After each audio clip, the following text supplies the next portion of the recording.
Finding someone to chat.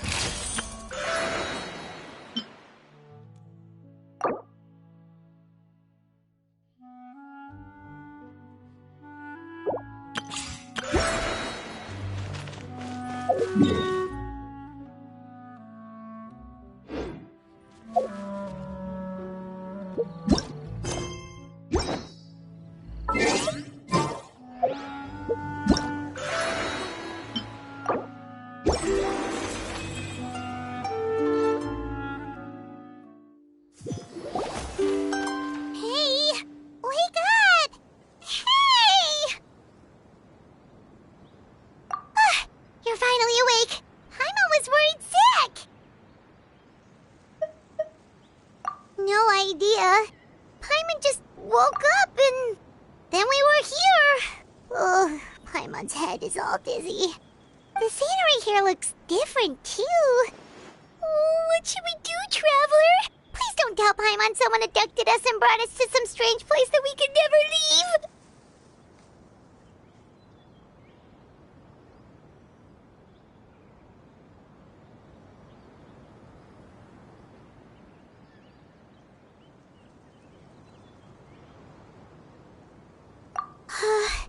You're right.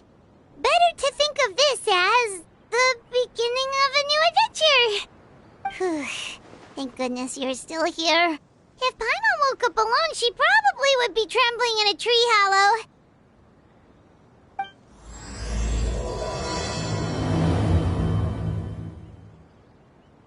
Let's follow this path for now. We might be able to meet someone and figure out what this place is all about.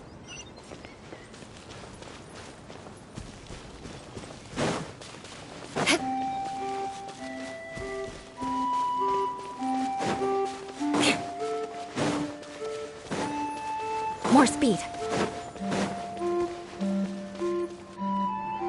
Traveler, did those plants by the road look weird to you? It almost looked like they were made of paper.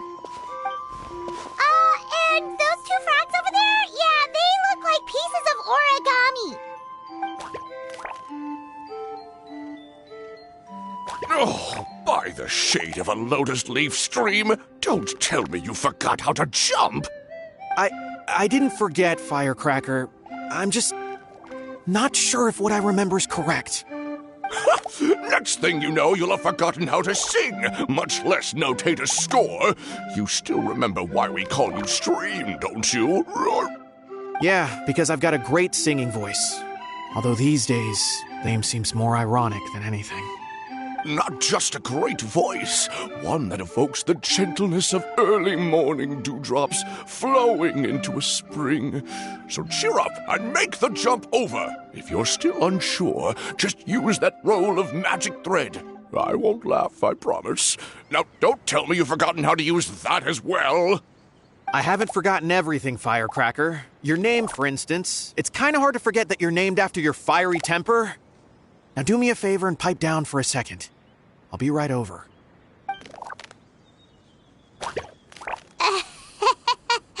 You saw that too, right? Paimon's not seeing things, is she?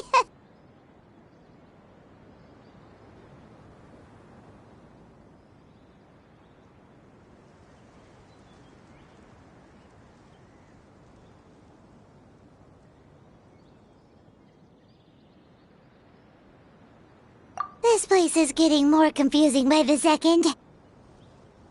Anyway, why don't we go after those two frogs?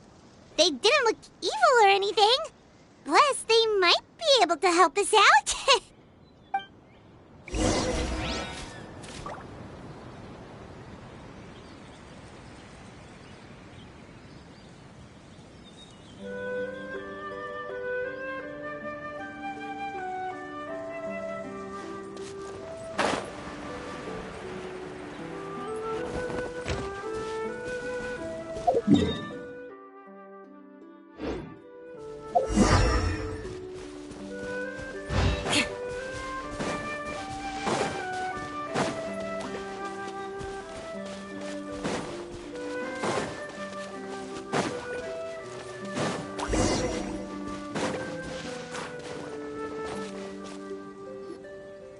Guess we're not catching up to those frogs.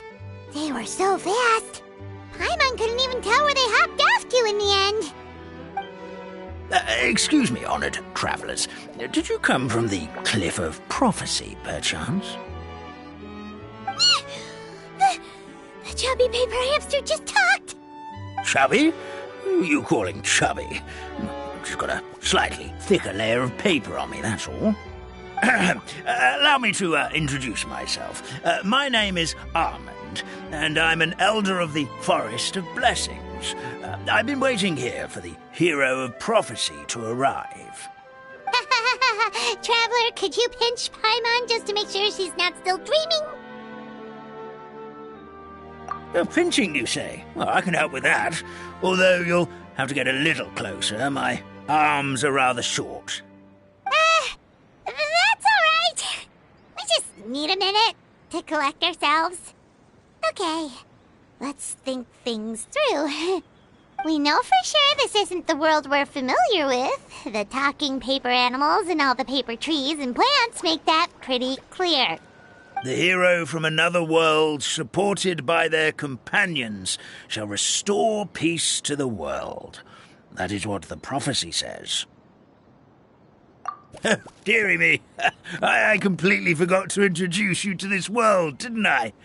And here I am, getting all excited by the arrival of the hero. You'll have to excuse me. This old brain isn't what it once was, all shell and no nut. Oh well, perhaps my once glossy paper has faded past the point of no return. It's okay, really. You can just tell us all about this world now. Let me think. Where should I even begin? Pretty much forgotten everything that happened in the past. Right. I believe the story circulating along the pulp of this forest goes as follows. A long time ago, 3 goddesses created this world and named it Simulanka. The goddess of creation, who presides over matter and magic, created the mountains and rivers and gave us life. Her powers also paved the way for Simulanka to exist in numerous worlds. After the goddess of creation came the goddess of prophecy, with dominion over the stars and the course of fate itself. She induced the sky to spin and the earth to move. Even to this day, her statue still stands tall at the highest point of Constellation Metropole. The final goddess was the goddess of fate, she who reigns over all treasured tales and dearest wishes. She bestowed upon us the fierce and everlasting feelings of love and hate, and showed us the meaning of death and hope. Whoa, they all seem super impressive. Sounds like they really did a lot. Of course. All new residents of Simulanka come to the forest to thank the goddess of creation for founding this world, and travel to Constellation Metropole to witness the divinations of the goddess of prophecy's numerous oracles. After that, they make their way to the end of the world and tell the goddess of fate about their most cherished dreams. Well, at least that's how it used to be. How it used to be? Did something bad happen? Oh, yeah. That has to do with the hero you're waiting for, right? Yes, this old brain of mine may have forgotten many things, but I will never forget the day the evil dragon descended upon our forest. It came down from the skies in an ominous black mist and ravaged our homeland. Its gigantic footprints can still be seen in the kingdom of breezes and bells. We're incredibly fortunate that no one was hurt. Sounds terrifying. The terror doesn't stop there, I'm afraid. Ever since the attack, the Calligraphy Tavern in the forest has been closed. No one knows why, but it's a catastrophe of the highest order for us, forest dwellers. A catastrophe of the highest order? All because a tavern closed? If we were talking about Mondstadt here, Paimon might understand, but is it really all that serious? Good goddess of creation above. We'd take even the greatest flood over the closure of the tavern. Wet paper will dry out with time. Fallen trees can be restored. But the Calligraphy Tavern is the only source of the magic tonic that sustains all creatures in the forest. Magic what? Magic tonic. It was gifted to the forest by the goddess of creation herself. A special potion that helps us maintain our vitality.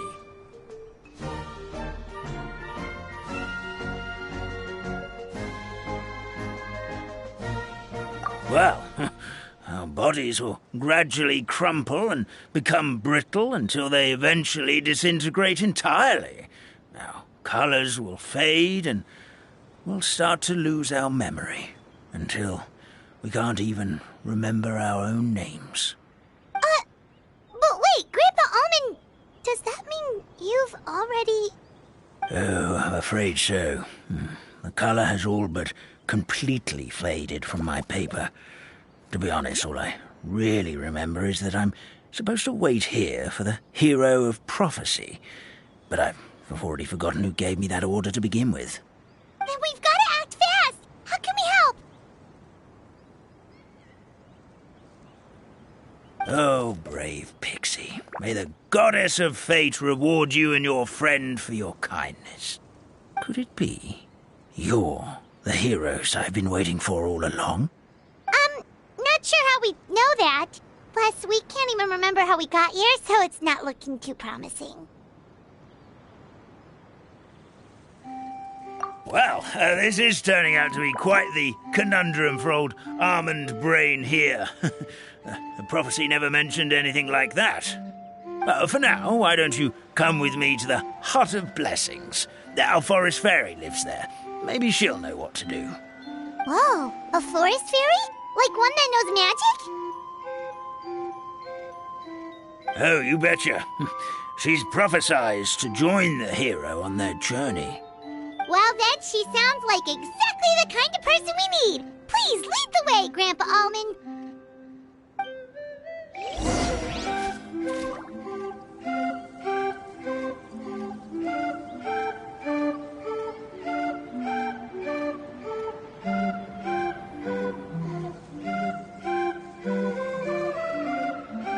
You want to learn some Favonia's blade work? All right, then. I'll teach you. Oh, yes. I'll teach you. That meadow over there looks pretty strange. That's what the Calligraphy Tavern looks like. Now it's lost all of its color.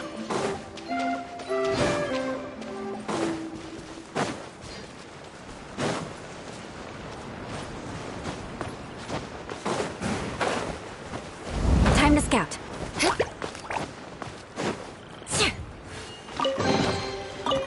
What do we have here?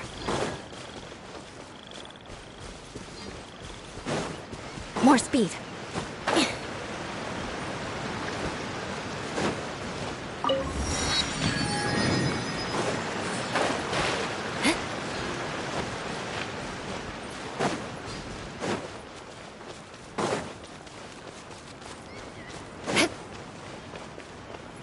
Time to scout.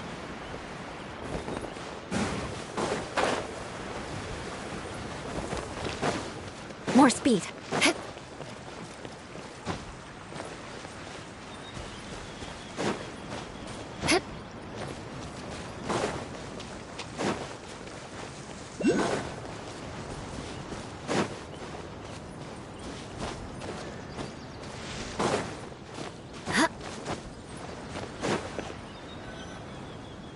This is the place. If you could just wait a moment, the fairy should be... Traveler! Paimon! Paimon knows that voice! It's really you! I'm so happy to see you! Sorry. So Nilu is the forest fairy? Well, you certainly look the part. Thank you. To be honest, I'm still getting used to it. It's the weirdest thing. I remember I was reading a book at the Grand Bazaar, and then I guess I must have fallen asleep at some point because, well, then I woke up just like this. And in my dream, someone spoke to me. They said, "You are the fairy of the Forest of Blessings. Now go, save the forest with your magic." At first, I thought this whole world was just part of the dream, but no matter how hard I tried, I couldn't seem to wake up. I couldn't find anyone I knew from the real world either. Sounds similar to what happened with us. We also have no idea how we got here. Anyway, sorry for my reaction back there. I got a bit too excited when I saw you two. It's okay, we totally understand. We were looking for a way out too. At least we know we're not alone. Oh, blessed be the goddess of fate above. You're already friends with the fairy of the forest. Grandpa Almond, thank you so much for bringing my friends here. Could you let the others know I'm coming? I'll head over right away. Of course, leave it to me. Hey-ho, pistachio. Today truly is a blessed day. Wow, Nilu. Looks like you made short work of getting to know the locals. Well, when I arrived here yesterday, Grandpa Almond told me all about the state of this world. Since they think of me as their forest fairy, I just felt like I had to try to help them. Oh, so you mean like using some kind of forest magic to repair the tavern? Unfortunately, I don't know how to use the magic of this world. I've tried using my vision, but it doesn't seem to work here. If the books stored in this hut are anything to go by, this seems to be the place where the goddess of creation first made the townspeople of this forest. She folded the pages of books into small origami animals, gave them life with her magic, and with time, that's how the Forest of Blessings took shape. Maybe one of the books here could teach us how to use magic. I read them all, but only found one reference to magic. The incantation, abracadabra, means to create what I say. This is a world made up of words, where fantastical powers can be wielded by all. Okay, so basically everyone in this world can use magic? That's nice, but still kind of vague. Yeah, from the other books I read, it seems like this goddess really likes to play fast and loose with the details. So, what should we do now? Didn't you say you were going somewhere, Nilu? Oh, yes. I was going to help some of the other residents of the forest. They've been busy making preparations to reopen the tavern, so I thought I could help out. Got it! Guess we should just focus on what we can do for now. This whole thing is making me pretty nervous, actually. It's like I've been pushed on stage without being taught the choreography. Since I'm already wearing the costume, though, I might as well try to play the part. It's what a professional dancer would do. And who knows? Maybe I'll find my own magic along the way. All I can do is try, right? At least you're optimistic.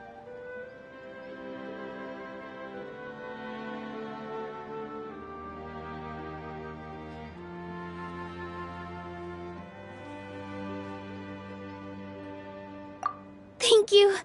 Then let's go.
forest fairy is here, and she brought her companions.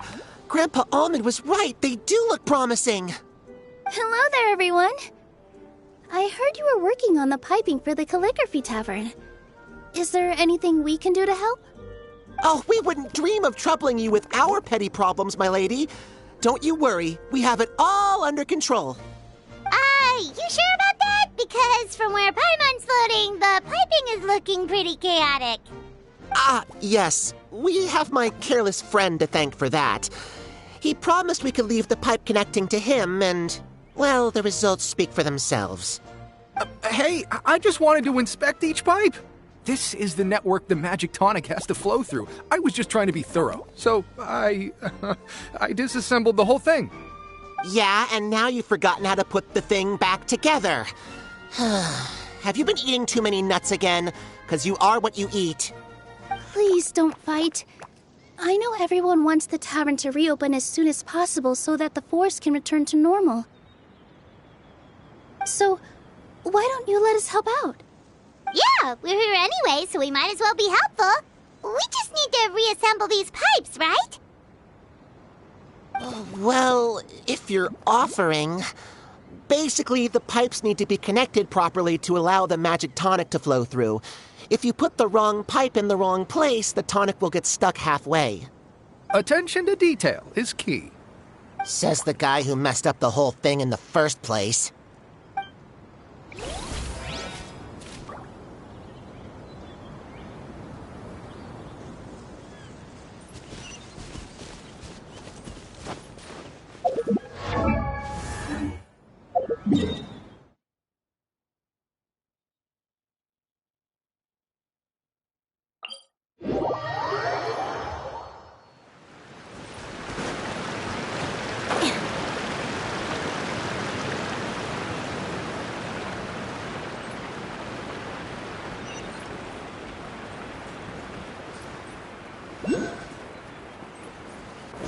Time to scout.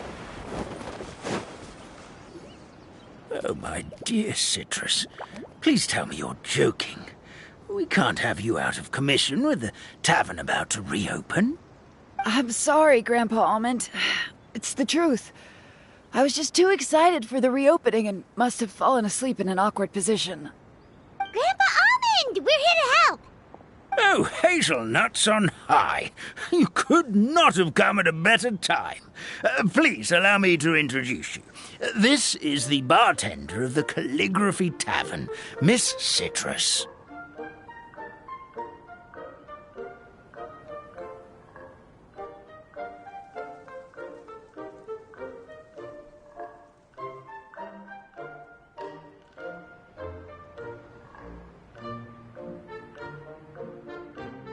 Miss Citrus is supposed to add all kinds of delicious fruits to the magic tonic.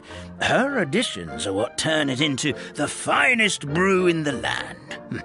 She's indispensable to the operation of the tavern. I appreciate the kind words, Grandpa Almond, but... my neck. Are you all right?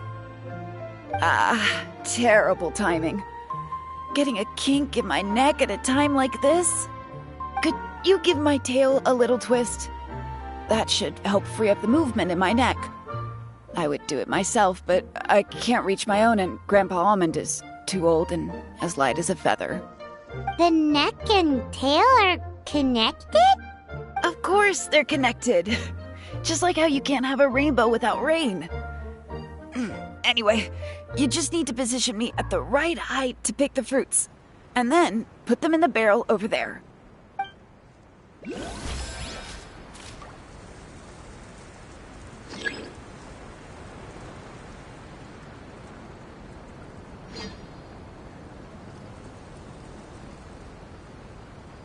Aristocratic etiquette is all just for show. Just smile and nod along. I was forced to learn all of the rules by heart, but even I don't take them that seriously.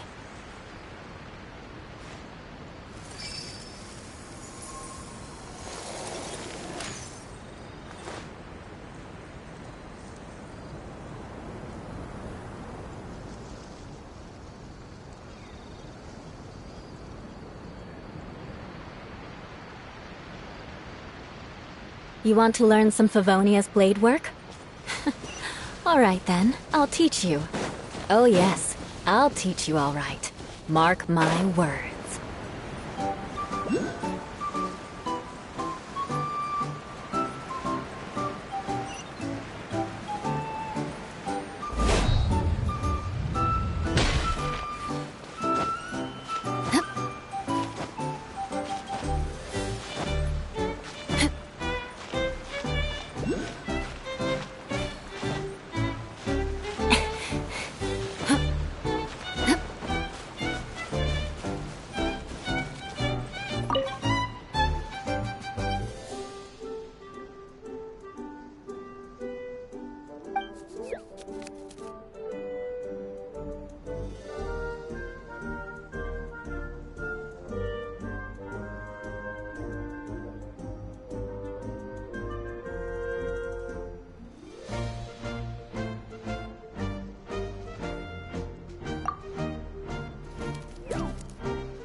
Aristocratic etiquette is all just for show.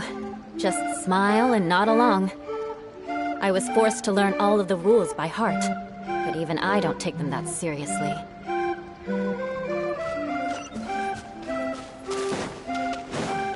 More speed.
More speed.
Oh, amazing! You did it! Now the tonic will flow into everyone's cups without getting stuck, right? Oh, gotta say though, Paimon is starting to get pretty curious about this magic tonic. Could she have a teeny tiny sip? Just a little taste, please? It's not greed, it's curiosity. Well, if it's really just one sip, I guess that would be fine. Just be careful. This is one of the last cups left in the entire forest. We're supposed to save it for our research. Just a sip, promise. Okay, here it goes. What was that? Oh, it's sticking to Paimon's tongue. Wait, is this just regular ink?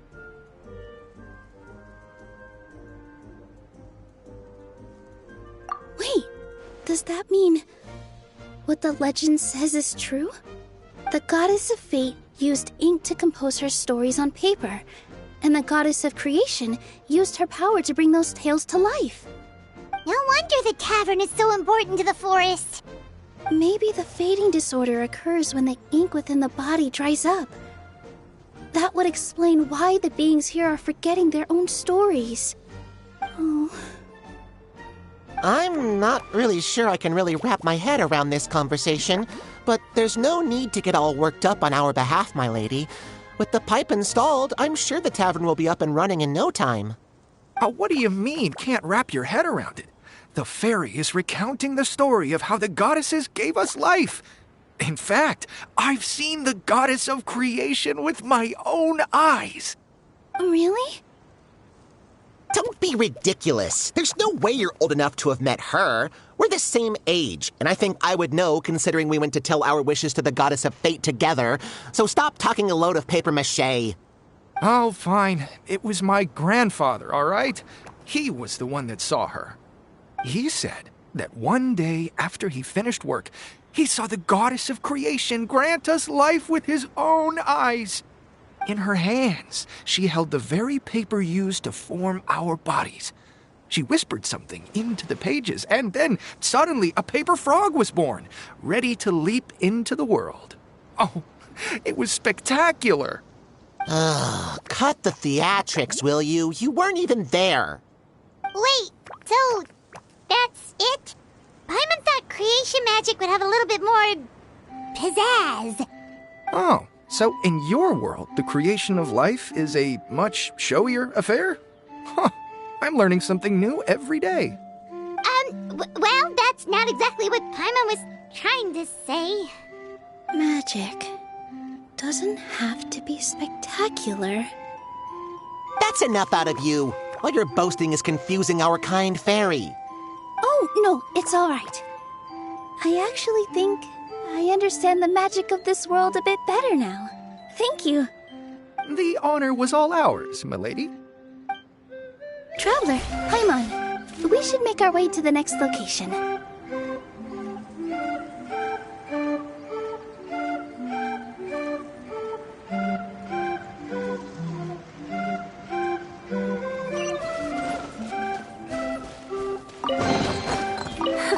At least good luck doesn't discriminate by clan.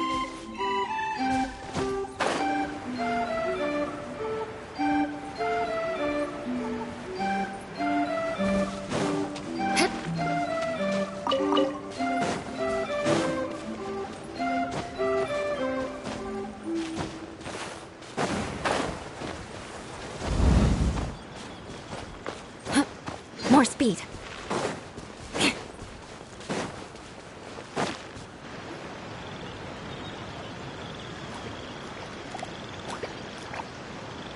Oh, Stream! Your rhythm is off again! At this rate, it doesn't even matter if the tavern reopens. The band's not even going to get any gigs!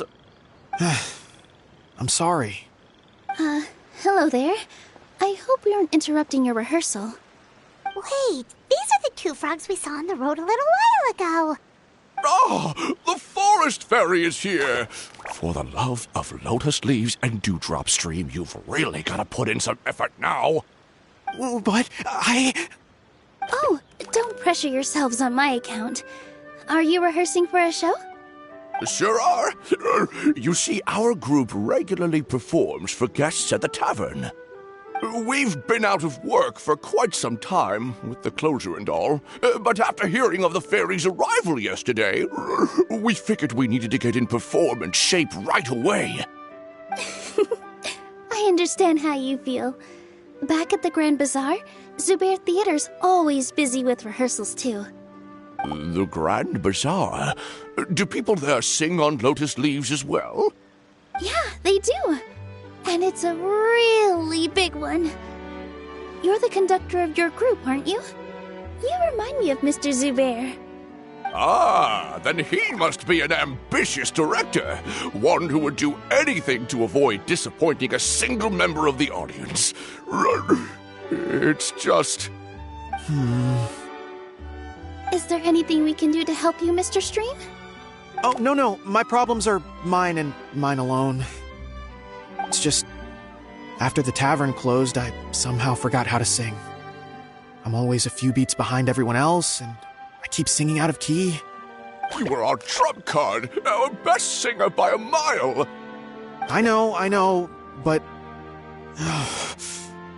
So he is a victim of the fading disorder too? Don't be sad, Mr. Stream. Whenever I've forgotten important dance steps in the past, my friends at the Grand Bazaar always stick by my side to encourage me. They smile and patiently tell me everything's going to be okay.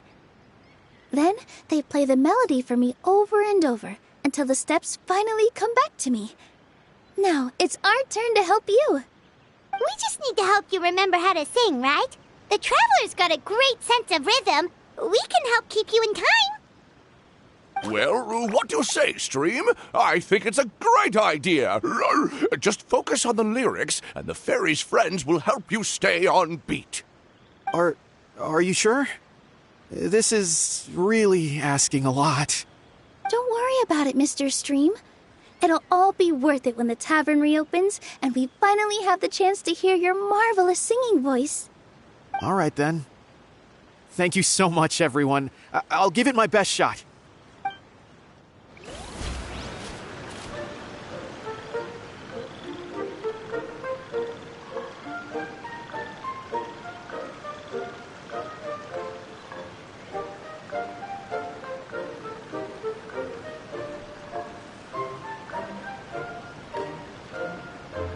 Knights and aristocrats share the same cultural heritage, but the knights had enough sense to do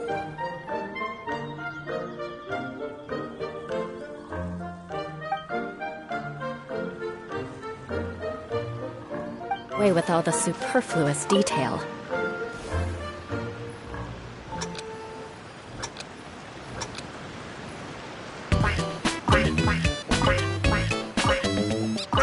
Excellent! Perfectly in time!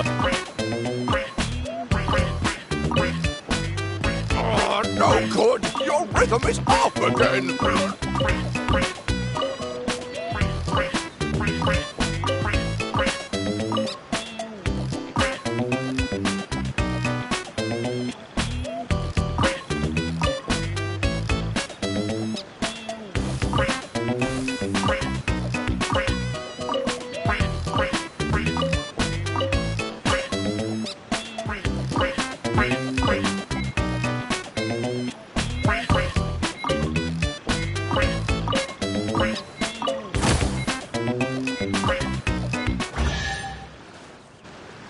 I feel like I'm getting the hang of it again.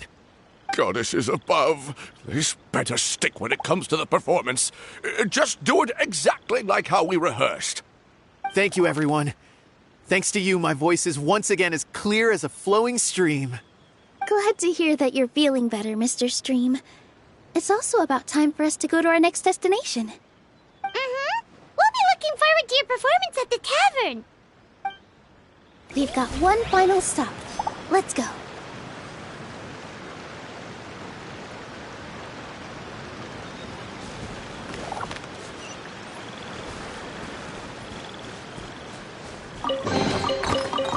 What do we have here? More speed.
Aristocratic etiquette is all just for show. Just smile and nod along. I was forced to learn all of the rules by heart, but even I don't take them that seriously.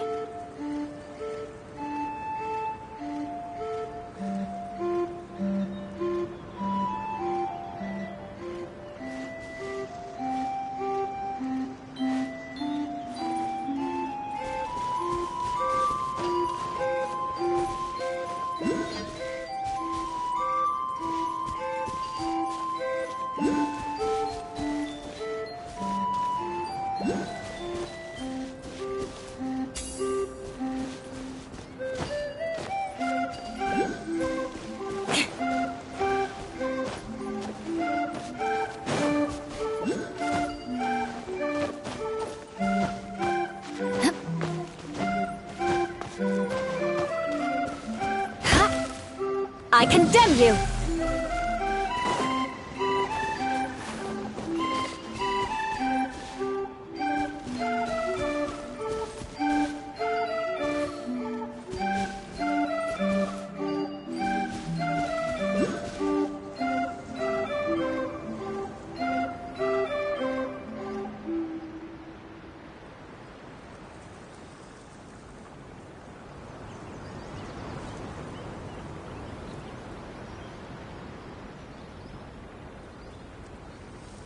Knights and aristocrats share the same cultural heritage, but the knights had enough sense to do away with all the superfluous detail.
Aristocratic etiquette is all just for show.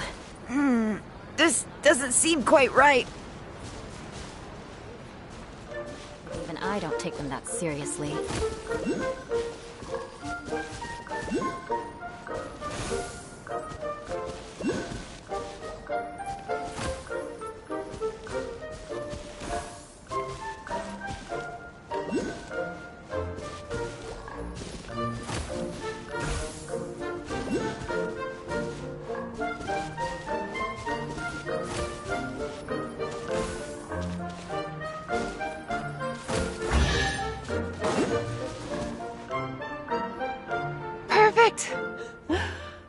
My neck feels much better.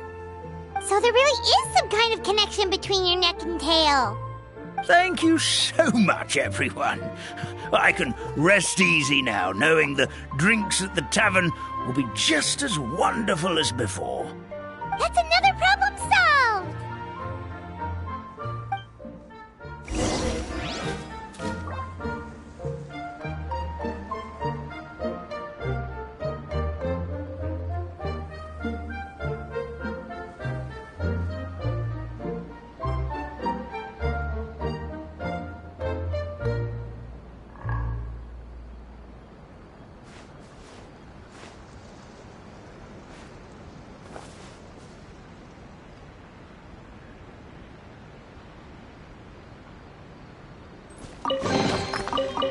What do we have here?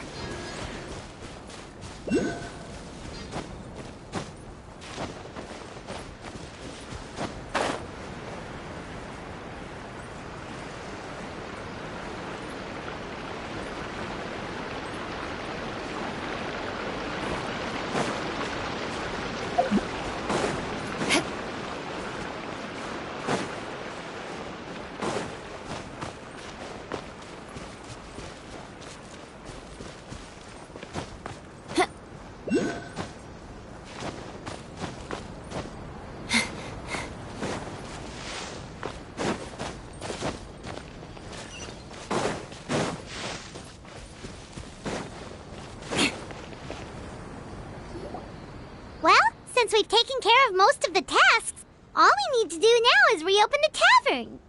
But we still don't know how to use the magic of this world. We don't even know why the tavern closed in the first place. Oh, what about the method that one hamster mentioned? You should try it, Nilu. You mean the creation magic his grandfather saw outside the Hut of Blessings? I wonder. How exactly did the goddess of creation give them life? Maybe you don't need to understand it. Just give it a try. Everyone here calls you the Forest Fairy. Maybe you have the magic powers already and you just don't know it. In other words, this forest is a stage. And all I need to do is step out into the spotlight? Sounds just like a fairy tale. Well, we are surrounded by talking origami animals and magic potions after all. Almost seems like anything's possible in this place. You're right, Paimon. We won't know anything unless we try. In that case, let's see.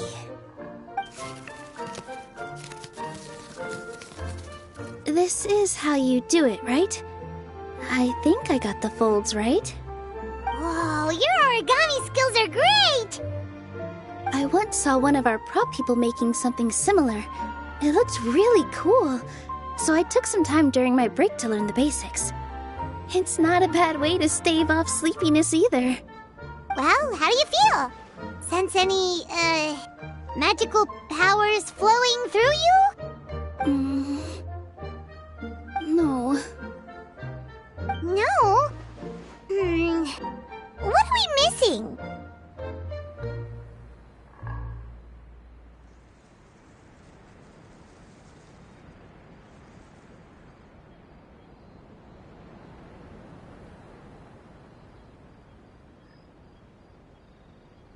Magic words?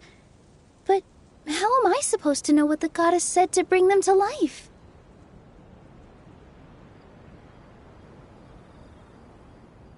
Oh, good point!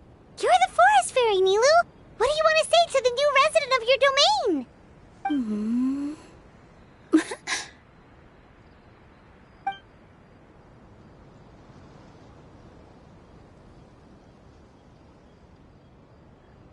I bestow upon you the blessings of the forest and offer you a home in this land.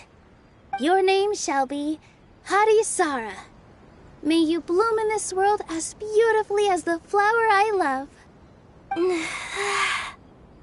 My name is Parisara. It worked! It actually worked!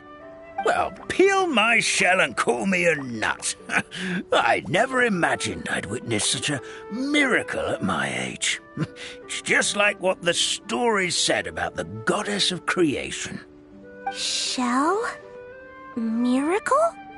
Nice to meet you, Parisara. I'm Nilu, the fairy of this forest. From this day forward, this place is now your home. Hello, Fairy Nilu. I hope you'll grow up happily in this forest. Grow up. Oh, you can leave the little one with old Armand for now. Oh, this sure brings back memories. It's been such a long time since we last held a welcome ceremony. Here, Parisara. Come to Grandpa Armand. Well, now that Nilu has mastered the goddess's magic, we should be able to reopen the tavern, right? Grandpa Almond, could you send a few people to check the underground space beneath the tavern? Oh, of course. May I ask why? The moment I used magic, I sensed something strange down there. I have a feeling it's connected to why the tavern had to close down. Of course. We'll look into it right away. Make sure you listen to Grandpa Almond, Potty Sara. Don't go running off on your own. Potty Sara. Listen. Running! Hey, come back here, you! Wait! Yep, that's Nilu's creation, all right. She's got so much energy. Anyway, how did you manage it, Nilu? Well, all I did was say my wishes for her out loud. Maybe the magic is in the words themselves, just like the book said. This place is seeming more like a fairy tale by the second. I mean, we're somewhere called the Forest of Blessings, so it kind of makes sense. Well, anyway, Paimon thinks this magic suits you perfectly, Nilu.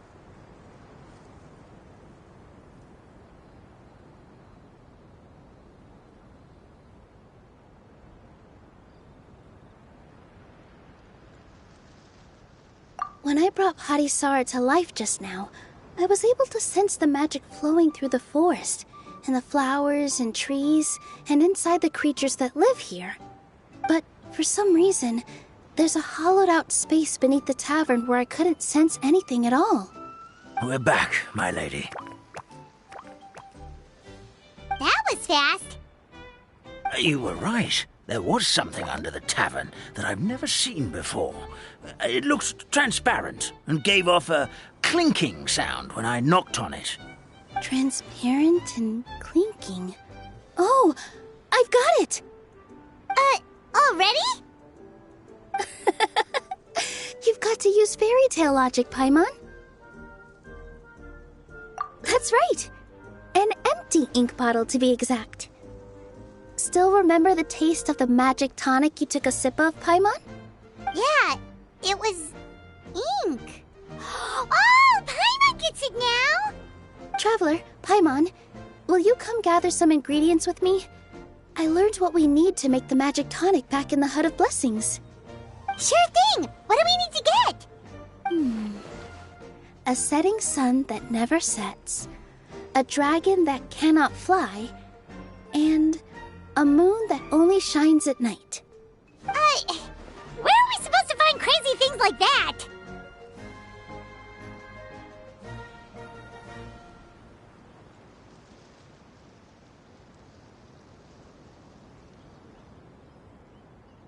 What?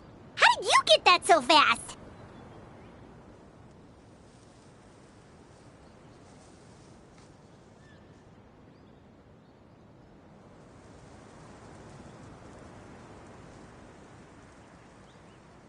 Logic, huh? Lucky guess, more like.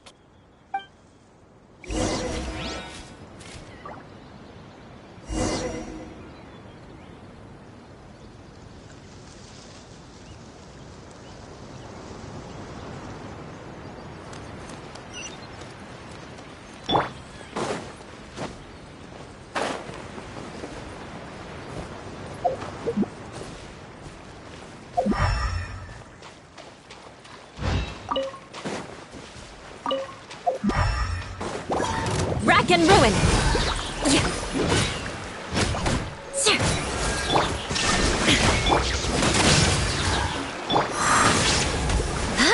Crush!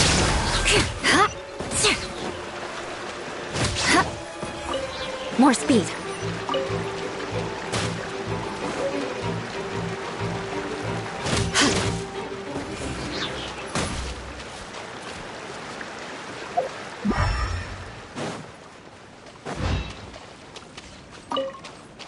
That should be everything, right? What should we do now? Let's go back to the Hut of Blessings.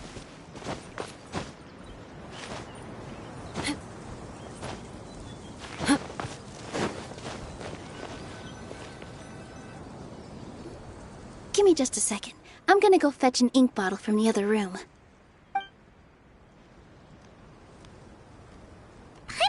get it. All the ingredients are super tasty, but somehow the final product turns into ink. Well, anyway, Paimon's not going anywhere near this stuff this time. Not even if you bribed her.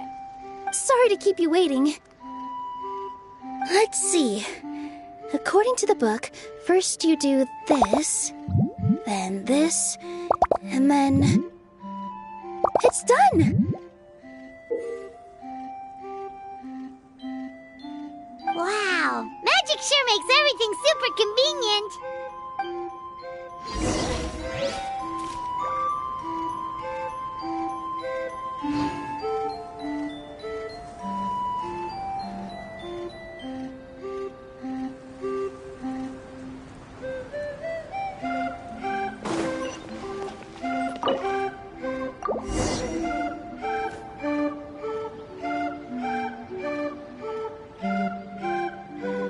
Yes, this is it. This is exactly the magic tonic we need. Grandpa Almond, could you take the concoction to the room underneath the tavern and place it next to the transparent bottle you found? I'll handle the rest. Of course. As you command, so it shall be done. I still get nervous at times like this. It's just like when you step on stage and you can tell that every single person's gaze is fixed right on you.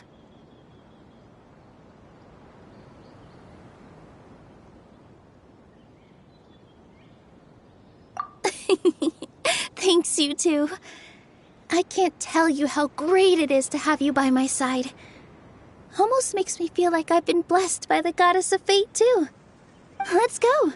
We shouldn't keep everyone waiting.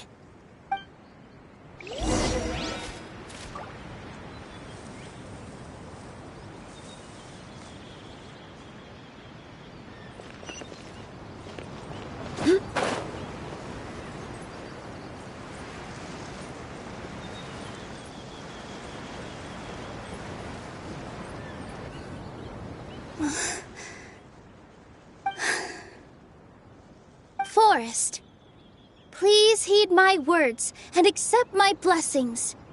May your spring of wondrous magic never run dry. And may all who call you their home lead happy, fulfilling lives.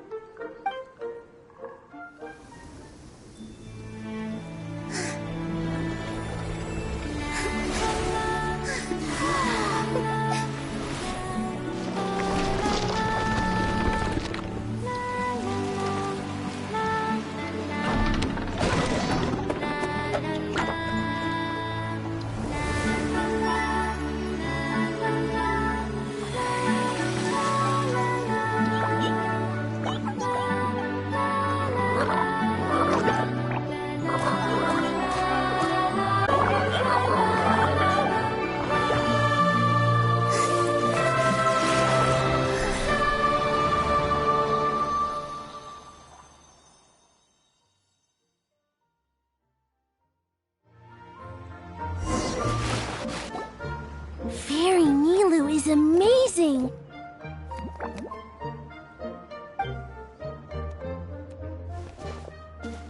Wow, it's so pretty! What a beautiful tavern!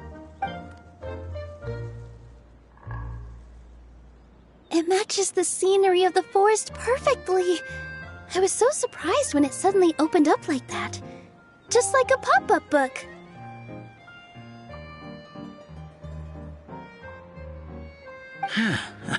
I remember now. I remember everything. It was me. I was the one who went to the top of Constellation Metropole and witnessed the goddess's prophecy. The hero who shall save this world will descend upon the cliff of prophecy. The hero, supported by their companions, shall restore peace to this world. So the prophecy really did have all the answers. You just forgot the first half. That's why I was waiting near the cliff of prophecy. Wonderful. Simply wonderful. There's still some hope left for old Almond after all. Is the cliff of prophecy that place with the huge mural? 'Cause that is where we woke up, but we don't remember anything about how we got there. Also, we didn't get a change of clothes like Nilu. Are we definitely the heroes? If not you, then who else? You've already helped the fairy revitalize our forest. To us, that makes you heroes, prophesized or not. All right. Either way, we're going to keep adventuring, even if it's just to figure out how we can get back to our world. Yep, that's exactly right. Helping people we meet on the road is kind of our thing. As expected, the words of the goddess of prophecy always come true. I'll come with you. It can't hurt to have a magical fairy tag along, right?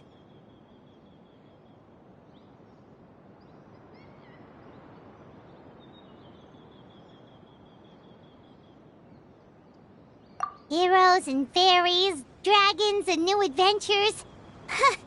This is sounding more and more like a fairy tale by the second. I would say your next stop should be Constellation Metropole. It's Simulanka's most prosperous city, just across the sea. Once you've arrived at the Astral Garden at the highest point in the city, maybe you can try seeking divine counsel from the goddess of prophecy herself.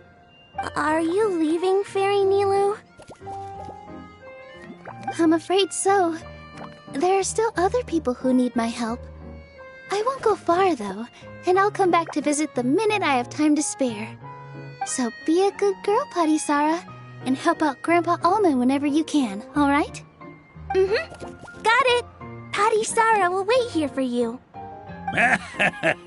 That's a good girl, Patisara. I almost forgot. If Constellation Metropole is where you're heading, you'll need to take the Maritime Express.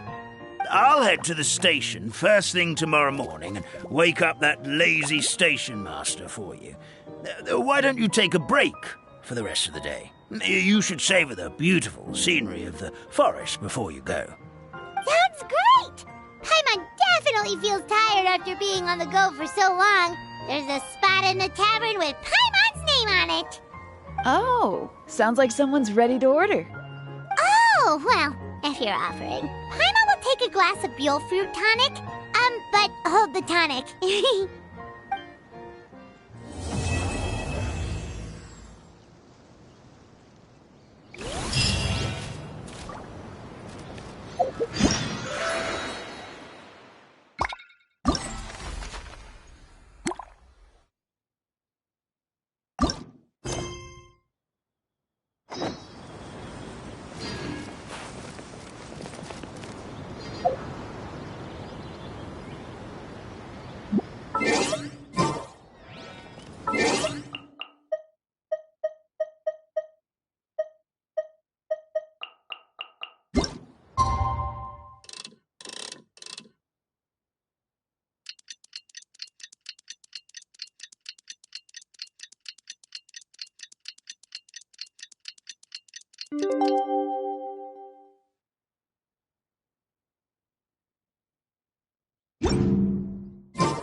Morning. Guess everything that happened yesterday wasn't just a dream then. Well, it's time for...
Get up, said Jewel. Time to get to work, you lazy bones. I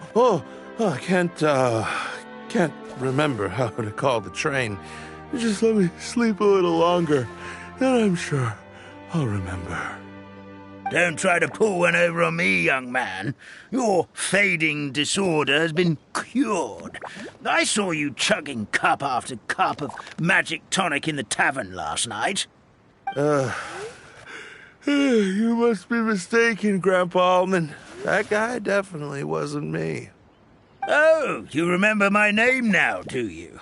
Then it seems like you're all better. You had no idea who I was when you were fading. Now, enough of your nonsense. Get up. The fairy and her friends are going to be here any second. All right, I'm up. The Maritime Express should be here soon. That's more like it. Lie there any longer and you'll start gathering dust. Is everything okay? The hero, her pixie companion, and the forest fairy. I didn't know you were already here. Oh, merciful macadamias. I'm sorry you had to see that. Oh, it's all right. Paimon knows the feeling. Who doesn't want to sleep in first thing in the morning?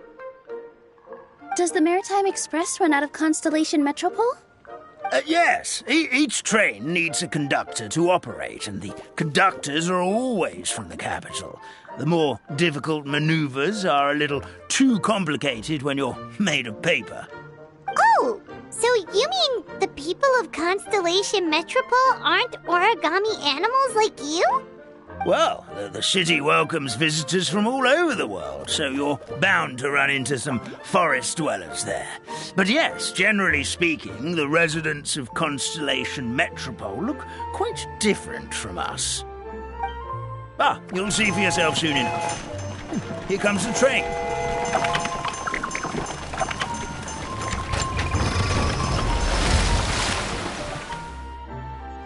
Pleasure to meet you, everyone. My name is Will, and I'll be the conductor for your journey today. I'm assuming you're the ones who called the train. Whoa, it's a little toy man! Yes, we called the train. The hero and the forest fairy need a ride to Constellation Metropole. The hero and the forest fairy, the ones from the prophecy. Oh, why didn't you say so earlier? We could have prepared a far more luxurious train. I'll just go back and get a better one.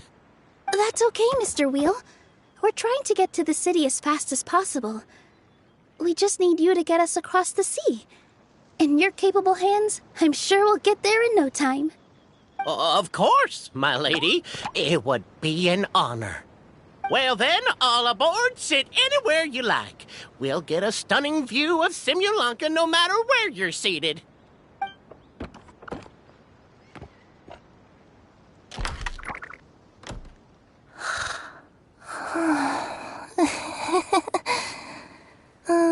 Breakfast.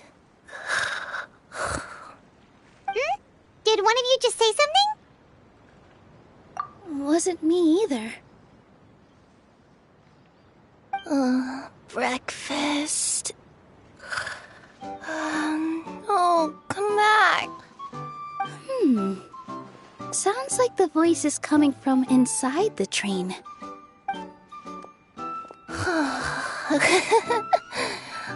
Fish. Chicken drumsticks. Oh, gotcha.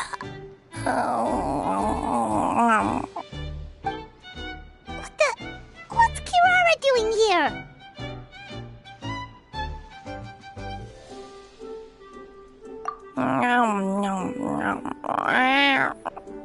Is she a friend of yours?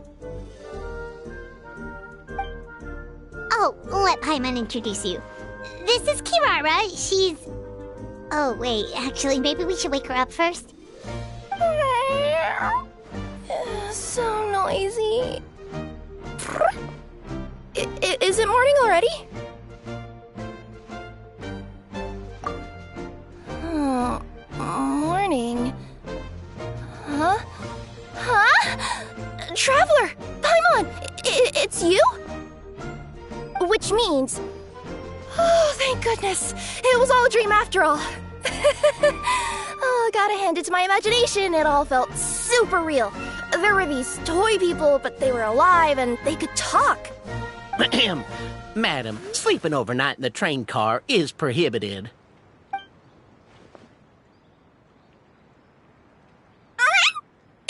It wasn't just a dream? It's all right, Kirara.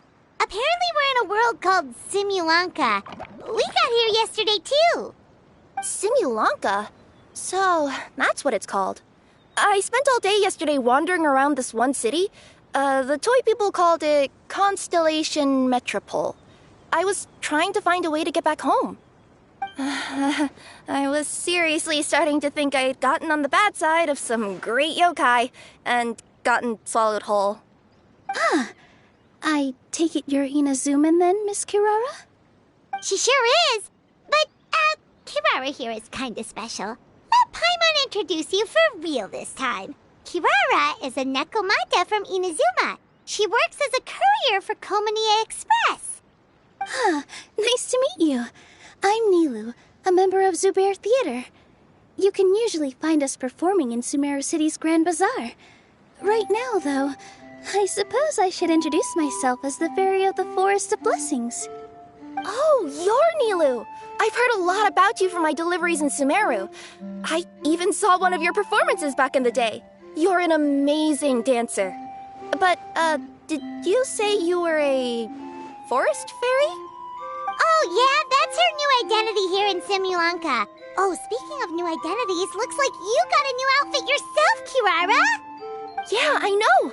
It confused the heck out of me yesterday. I just woke up in a set of brand new clothes I'd never seen before. That must mean you have a big part to play here, too!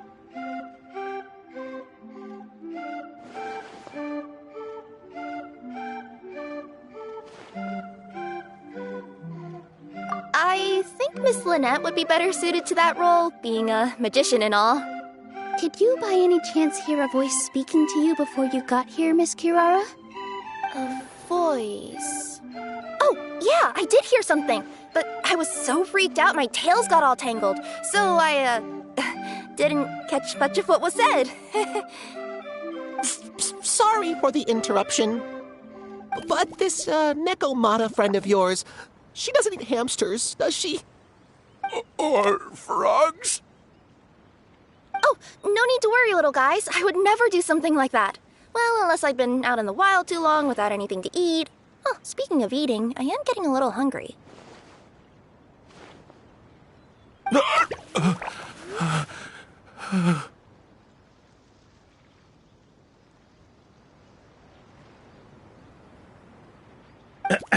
Where are your manners, everyone?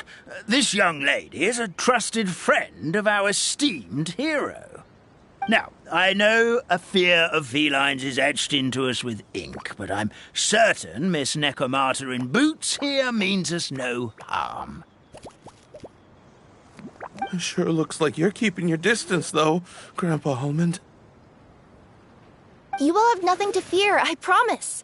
I met some origami animals in Constellation Metropole yesterday, and I even made sure to retract my claws so I didn't hurt them by accident. Plus, you all look just about as tasty as the cardboard boxes I deliver. Not that I'd try to eat you even if you did look tasty. Promise. Please excuse us, Mom. It's just an unconscious reaction. Dear passengers, it's almost time for us to depart. Oh, yeah, that. Whoops. This turned into a pretty long conversation, didn't it? All right, let's get on the train. You coming with us, Kirara? Mm-hmm. I'll ride with you to the next stop. There's a place near the Metropole that caught my eye yesterday, so I want to go explore it today. Then all that remains for me to say is, on behalf of the Forest of Blessings, thank you once again for all you've done for us. May the Goddess of Fate be with you and bless your journey, Madam Fairy, Miss Nekomata in boots, and our brave heroes. Please do visit us in the Forest of Blessings again, once peace has returned to this land. We will. We'll definitely meet again. Take care, Grandpa Almond.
Have a safe trip! Wow, a train ride over the sea? What an incredible view! Please keep your head and arms inside the train at all times. We don't want anyone falling into the sea.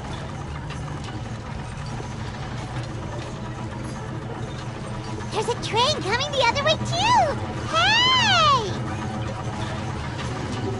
Now that the fading disorder is cured, I'm sure the forest will be a lively place again in no time.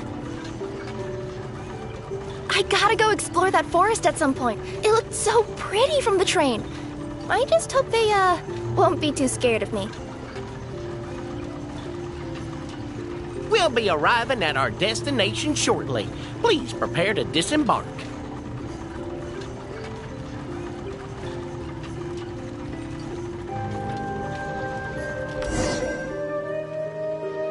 Here we are! Constellation Metropole is right over there.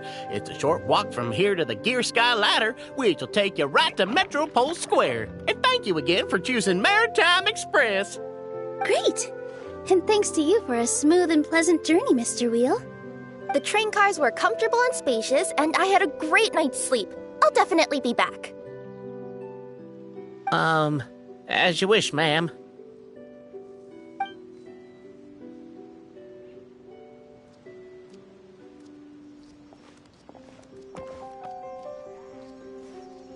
Where should we go next? Is that place you wanted to check out nearby? Mm-hmm. I took a walk around yesterday, and it felt like there was something weird about it. So, I think I'll indulge my curiosity and go investigate. Want us to come with you? It's okay. You guys go ahead and visit the Metropole for now. Hopefully, that's where you'll be able to find out some more about this world. I pretty much explored the whole place from the rooftops yesterday, but for some reason, this is the place that caught my attention. You know what I mean, right? Like when you get a stone stuck in your claw or something, it keeps nagging at you to dig it out, but you can't focus on anything else until you do. Don't worry, if you run into any trouble, I'll be there faster than you can say gold level courier of the Comania Express. Okay, fair enough. We'll head to the Metropole then. Guess this is where we say bye for now. Mm-hmm. Don't worry about me. Let's not forget, I'm a yokai.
More speed.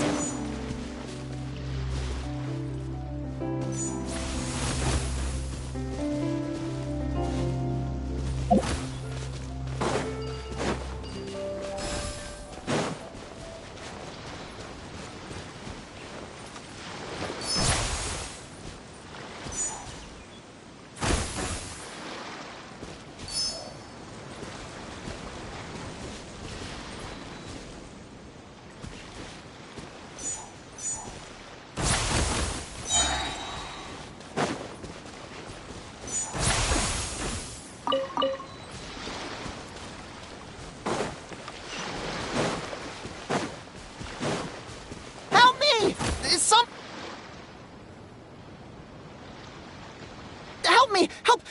Oh, Goddess of Prophecy above, would you kind souls please help us? What happened here? Why are you all suspended in midair?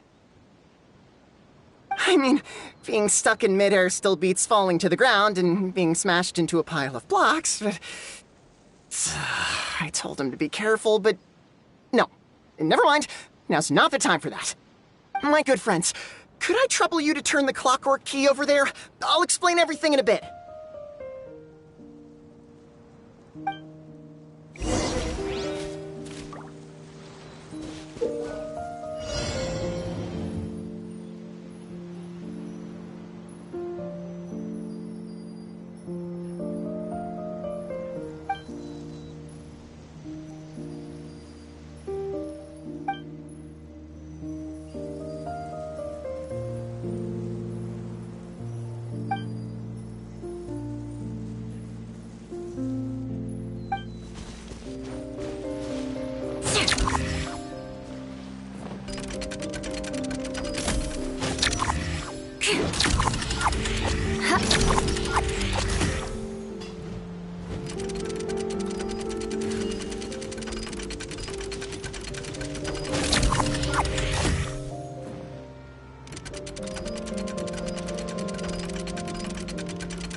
Thank you. Oh, thank you. What happened there? It almost seemed like we turned back time. I take it this is your first time witnessing the power of the Goddess of Prophecy, then? If so, I can see why you might think that. Basically, this is a gift bestowed upon Constellation Metropole by the Goddess of Prophecy, who rules over the natural course of all things. It helps those who have deviated from their proper path to get back on track. Proper path? Do you mean everything that happens in the Metropole has been planned out since the very beginning? Why are you saying that as if it's a bad thing? You're not explaining it clearly. Here, allow me. Of course, all the residents of the Metropole have the freedom to live their own lives. For instance, whether I use olive oil or sesame oil in my morning skincare routine is entirely my choice. But whenever something disastrous is about to happen, like when I almost got turned into a pile of rubble just now, the goddess's magic will activate in the world around us. So, in other words, it's kind of protection magic? To keep people alive? You could say that. There are other situations in which it activates too, but that's basically correct. Well, in any case, we're glad no one's hurt. Are you heading to the Constellation Metropole? Yep. Do you know where we can find the Gear Sky ladder? Oh, it's just that platform up ahead. The one with the key sticking out. That thing? Are you sure? Yep, that's the one. Pretty much everything in the Metropole runs on tracks and gears. The Goddess of Prophecy watches over it all. Which is to say, all the tracks are fixed. If a machine is set up to move forwards, it'll never move in reverse. This reminds Paimon a lot of Fontaine's clockwork toys. You mean, like those music boxes with dancing figures? I think I've seen one or two from the merchants in Sumeru. Yeah, exactly like that. Anyway, sounds like it's not gonna suddenly fall out of the sky, so Paimon's okay now. Should we get going?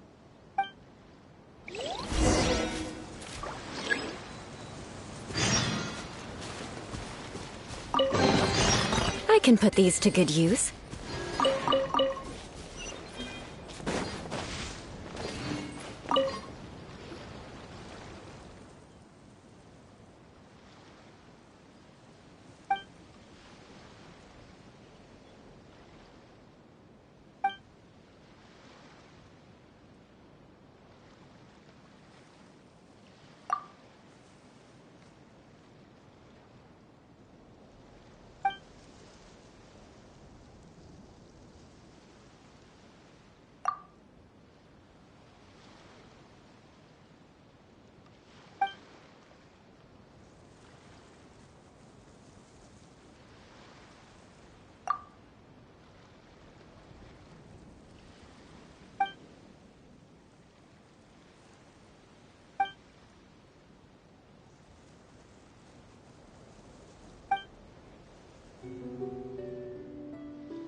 More speed.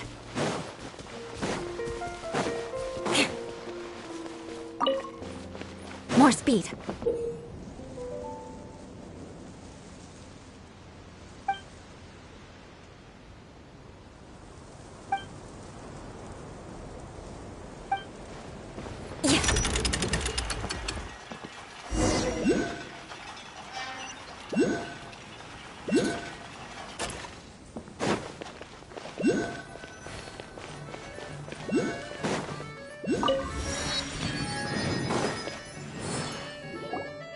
Whoa, what a bustling city!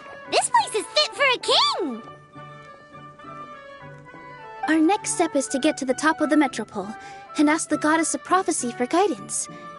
If there is a king in that castle, I sure hope he won't get mad at us for trespassing.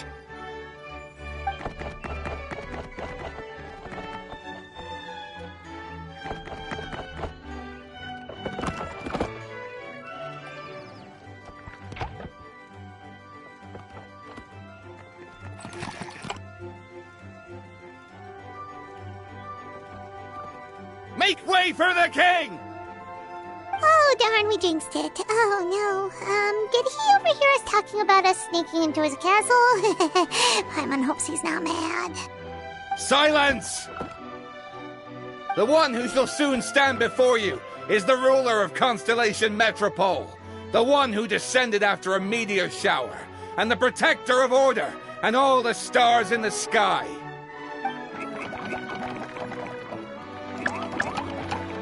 That's a long list of titles. I bid ye welcome, guests from afar. Long have I heard of your grand deeds. O fairy, who restored the lifeblood of the forest. O hero, who... huh? Navia! Hold your foul tongue! How dare you utter Her Majesty's name! Nice one, partner. Spectacular improvisation skills. I'd expect no less from you. All right. You can relax now. Allow me to make some introductions. This is the Traveler, and her trusty companion, Paimon. You are personal friends with Her Majesty the King? Please, forgive our grievous mistake. We had no idea. All right, the welcome ceremony is over. Everyone back to your stations.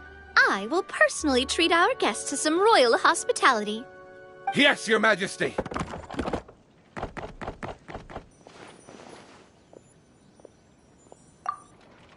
Oh, come on, I've already sent them off.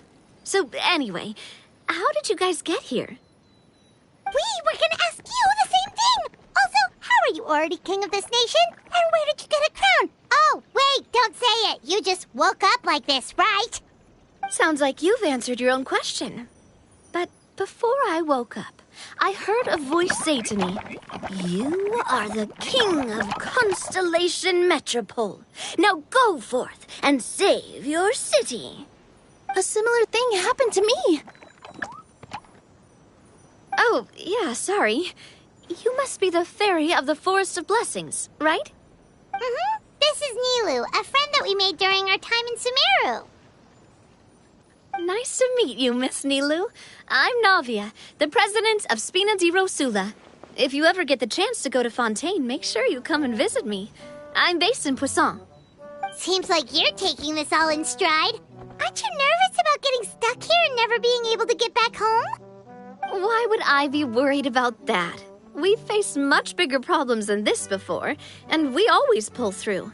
This should be a piece of cake. Besides, life's always full of surprises. You gotta learn to just enjoy it. That sounds like a great outlook on life.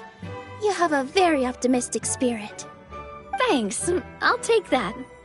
Honestly, though, it also puts me at ease to find out that you guys are the fairy and heroes that I've been hearing about in this prophecy. We're kind of veterans at dealing with prophecies by now, aren't we? About that, has anything bad happened in the Metropole?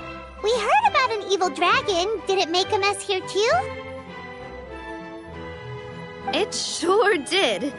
Apparently, for whatever reason, He went for the stars above the city recently. Literally just flew up and started snatching them out of the sky. Luckily, the guards responded quickly and stopped the dragon from taking them back to his lair. Unfortunately, though, he dropped them before he flew off. Now they're scattered all around the metropole. I've been out trying to retrieve them, but I only managed to get one of them before you showed up. Oh, I didn't ask yet. What brings you to the metropole anyway? Oh, Paimon can explain.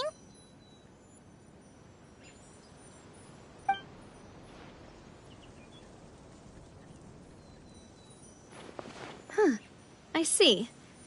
So, you want to consult the oracle of the goddess of prophecy? Do you know how we can do that, Miss Navia? Well, the goddess's statue is indeed at the top of the castle. I can take you up there.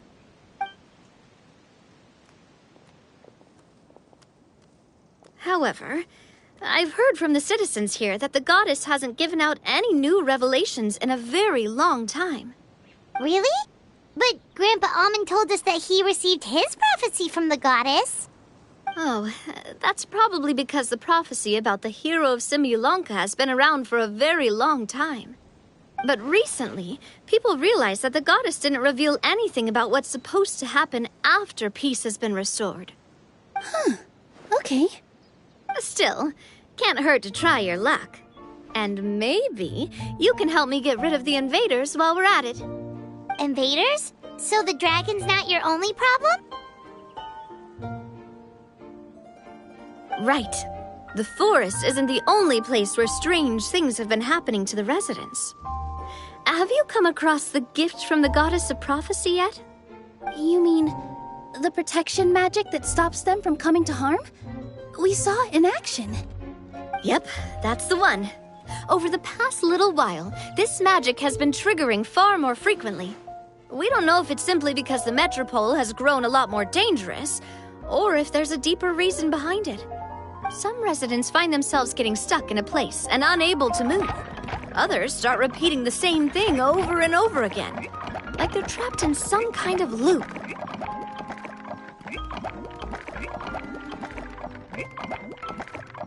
If we were to use clockwork toys as an analogy, could it be that the tracks have eroded, or the gears have slid out of place?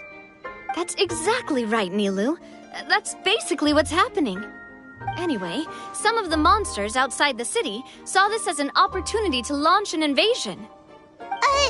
But we didn't see a single monster on our way here.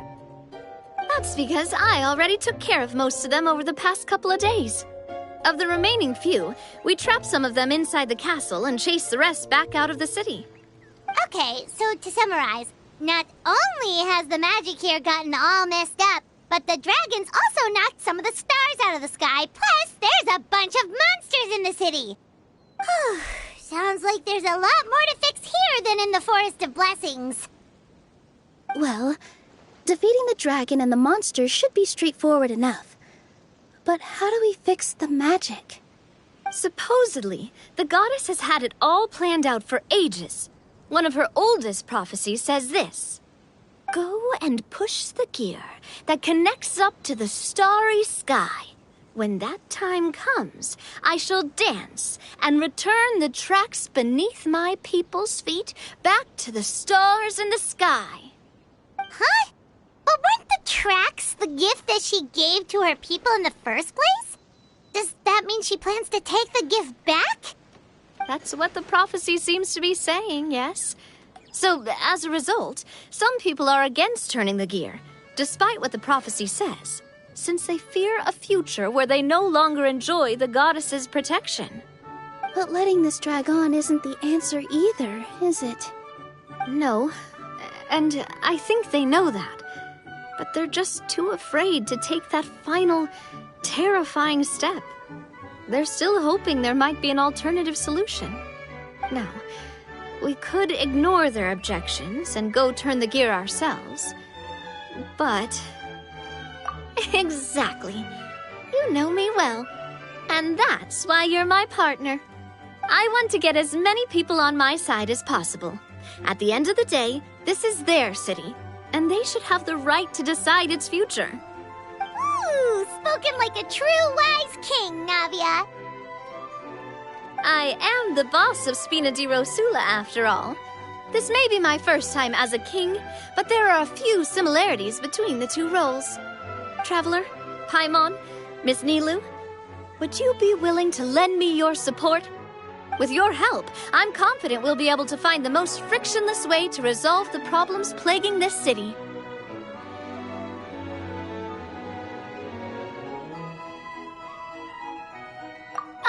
Thanks, partner. Seriously, like we'd ever say no. We're your friends! No need to ask us so formally in the future. I'm happy to help too.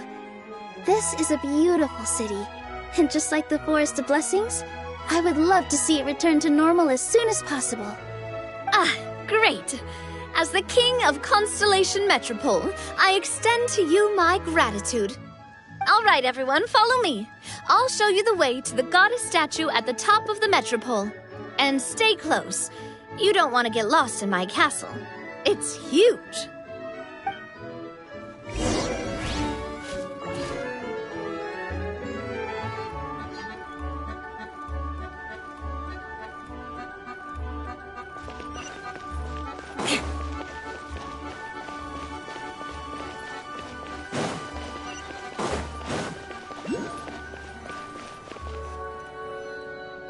Huh?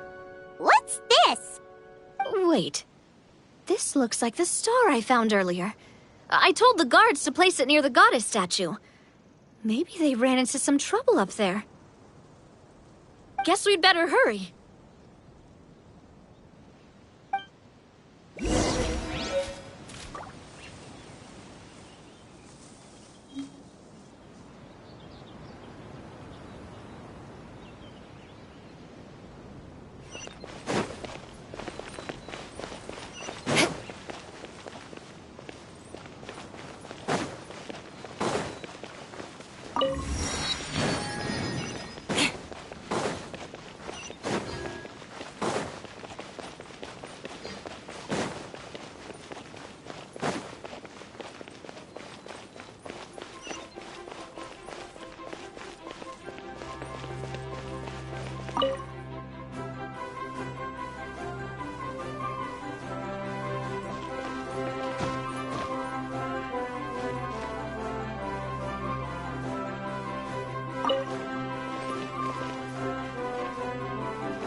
More speed.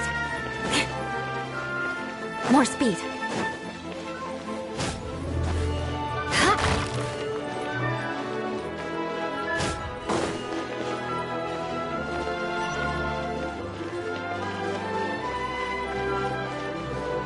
Whoa!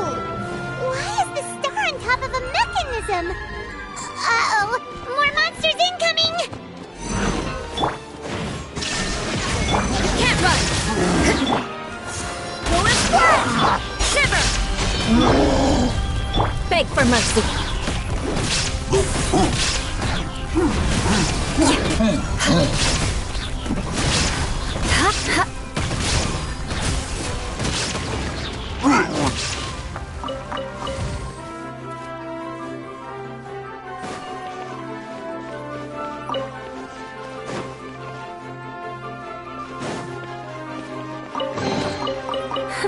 At least good luck doesn't discriminate by clan.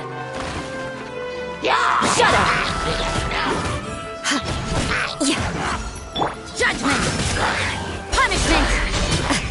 There is no escape! Eye for an eye!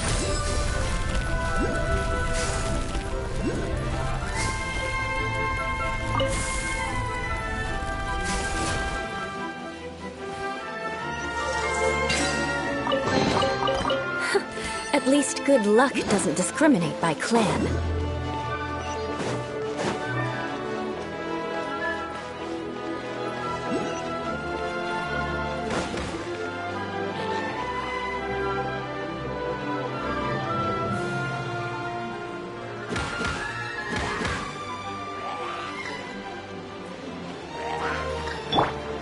Barbados, guide us. Beg for mercy. Shudder.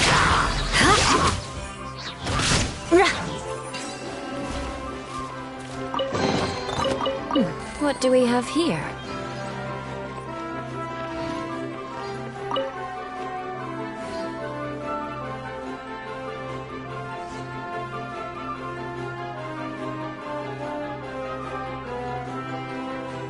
Feels like they really didn't want to give that to us.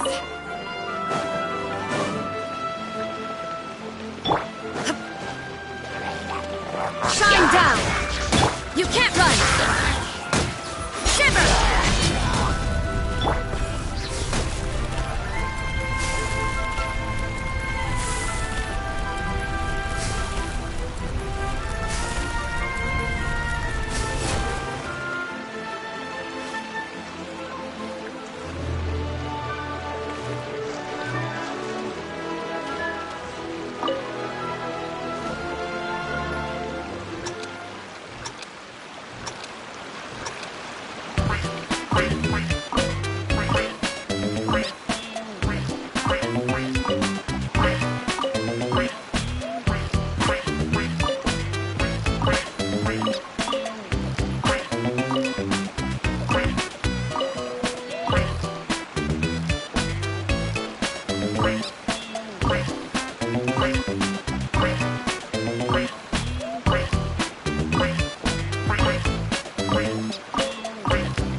More speed.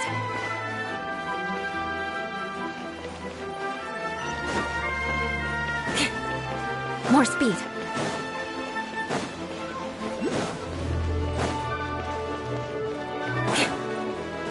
More speed.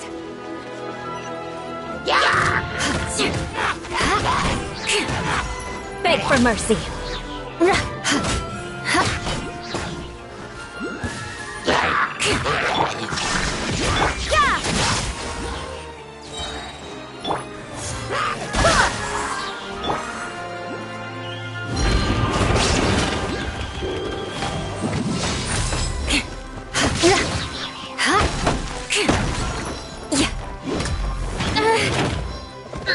Shudder!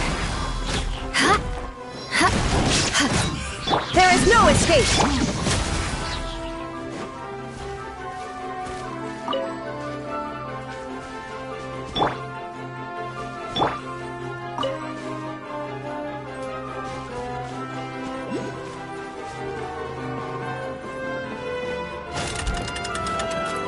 More speed.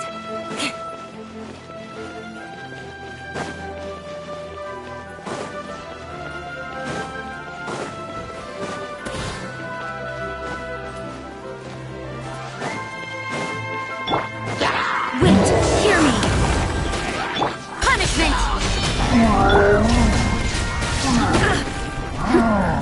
Beg for mercy.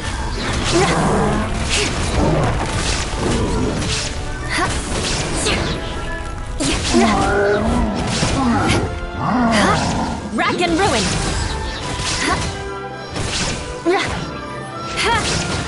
Shiver!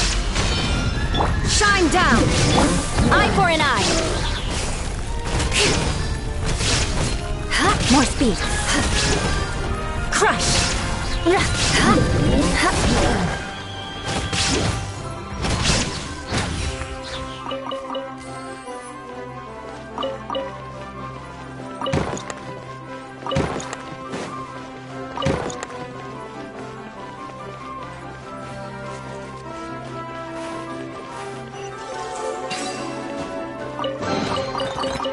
What do we have here? Rack and ruin!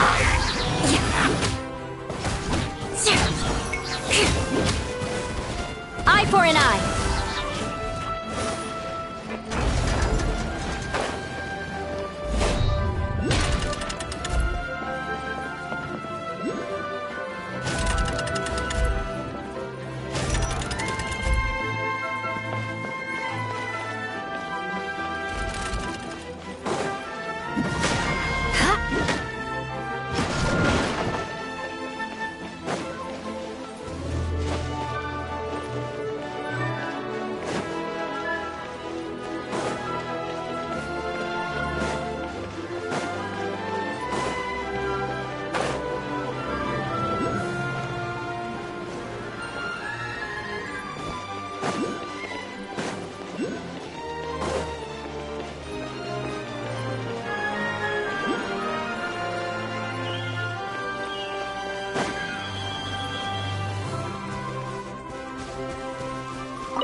Another one in the bag!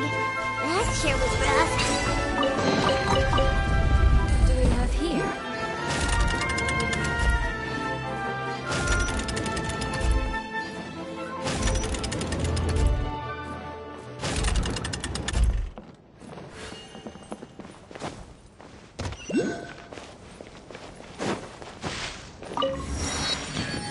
More speed.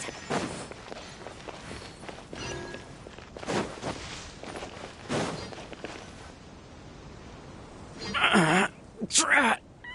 I can't move! What happened? Your Majesty! This conservative radical, he attacked us! He threw the star from the Astral Garden and even stole the magic thread linking the Oracle Pillars! But just as we were about to arrest him, the goddess's magic activated, and now we can't move! No! Nobody touched the celestial gear! What's an oracle pillar? You need to use it to pray to the goddess. I'll explain later. First, let's help these guys.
Okay, let him go.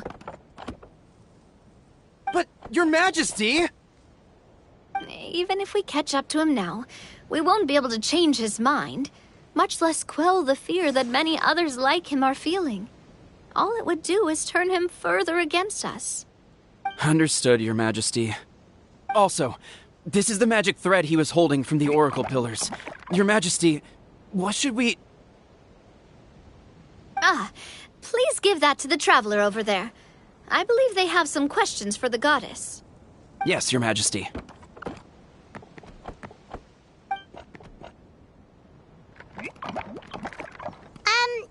So, what do we do with this exactly? See those oracle pillars over there? Just use the magic thread to connect them together in a specific pattern, and the goddess of prophecy will answer your prayers. Oh! Sounds easy enough. Let's give it a try.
Knights and aristocrats share the same cultural heritage, but the knights had enough sense to do away with all the superfluous detail.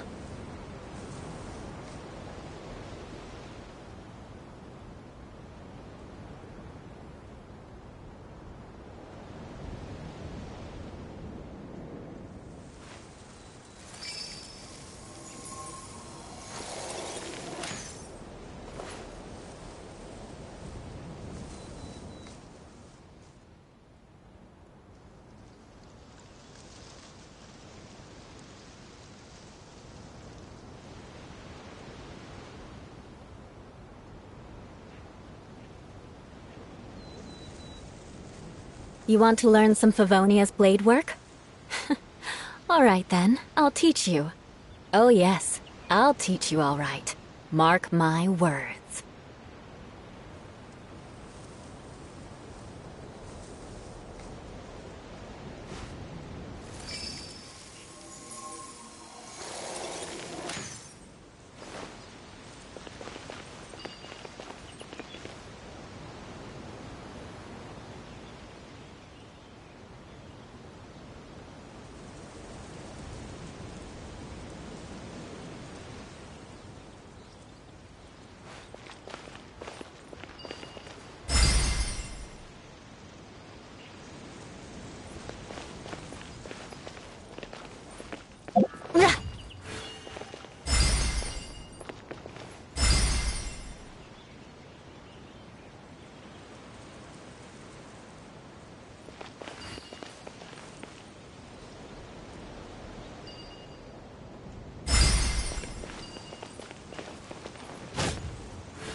Aristocratic etiquette is all just for show. Just smile and nod along.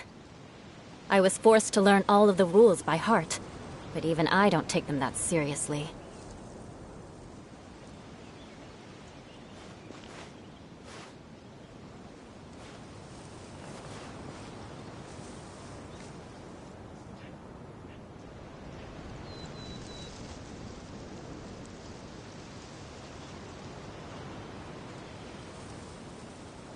You want to learn some Favonia's blade work?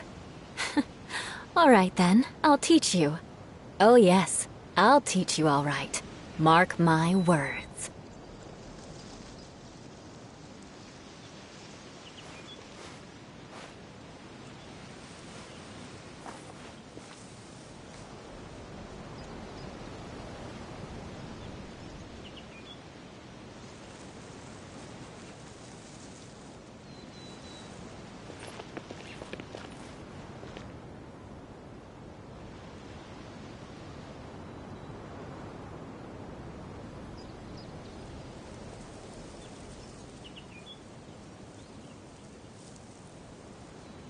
Aristocratic etiquette is all just for show. Just smile and nod along. I was forced to learn all of the rules by heart, but even I don't take them that seriously.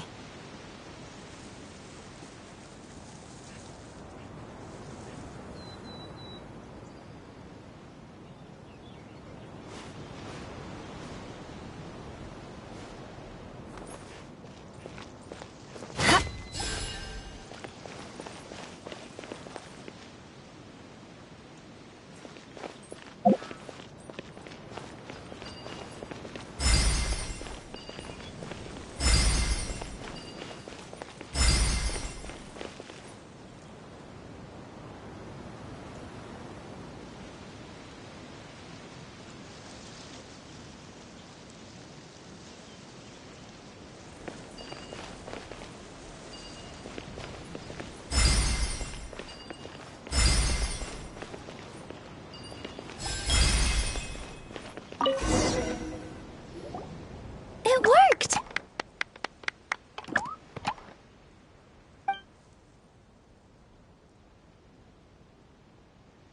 To which course of fate do you seek answers, my child of Simulanka?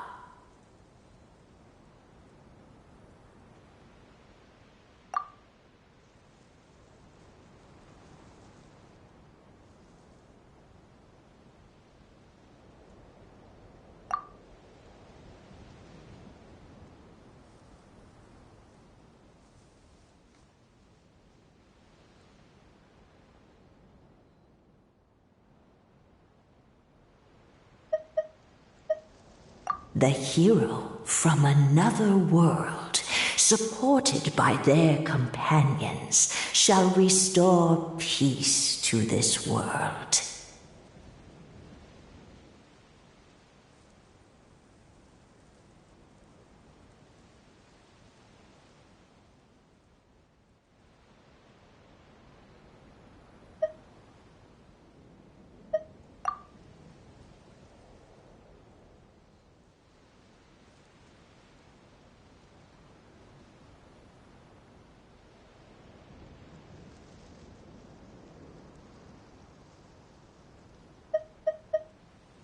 Go and push the gear that connects up to the starry sky. When that time comes, I shall dance and return the tracks beneath my people's feet back to the stars in the sky.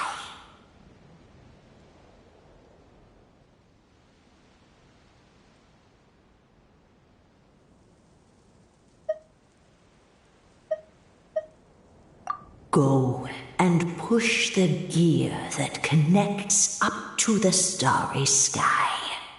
When that time comes, I shall dance and return the tracks beneath my people's feet back to the stars in the sky. So, Miss Navia was right. The goddess of prophecy didn't tell us anything about the future. Fair enough. Guess we'll just have to play it by ear. Then first, we have to restore the sky back to its original state by putting the stars back in their positions. Let me do a quick count. All right. Adding in the ones we picked up on the way here, I think that's all of them. Let's go hang these stars back up in the sky. In the sky? How do we get up there? Oh, I got us covered. We will, of course, be taking the Aerial Express. Is that a flying train? Hey, you already took a train that runs on water. Is a flying train really that much weirder? Well, at least the Maritime Express still runs on a track. Oh, come on, don't worry about it. This train has been blessed by the goddess of prophecy. Its whole purpose is to protect the Metropole's skies. It took me a lot of effort to find it, you know. I don't think anyone's used it in, 100 years. 100 years? Are you sure it's safe? Let's not forget that the goddess of prophecy's magic has been going haywire recently. Well, it's not like we have any other options. Unless you want to do the honors, Paimon. Fancy flying up there on your own? No, thank you. It's way too high up. Oh, wait, Nilu. You've got a feel for how magic works here. Can you do your thing and sense if this train is a real deal? I can try. Yes, I can sense traces of magic, but it's different from the kind I felt in the forest, so I don't know. Okay, fine. Guess there's only one way to find out. That's the spirit. I'll come with you. Miss Nilu, will you be joining us? I think I'll stay behind. That way, if something does go wrong, you'll have someone on the ground to get you some help. That makes sense. If the train does break down, you can make us a giant origami crane to come bail us out. Or if a crane's too difficult, a finch could work.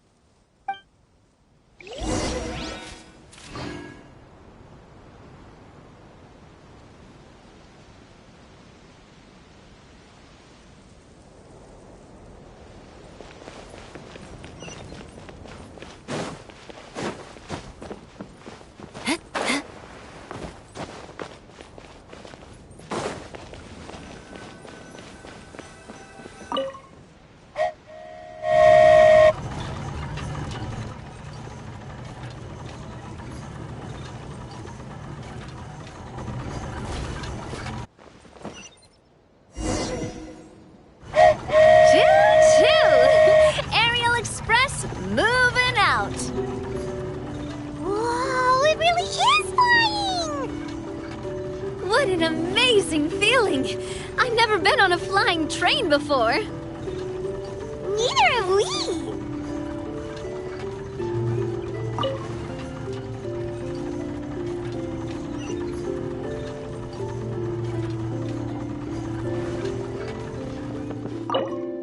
That should do it.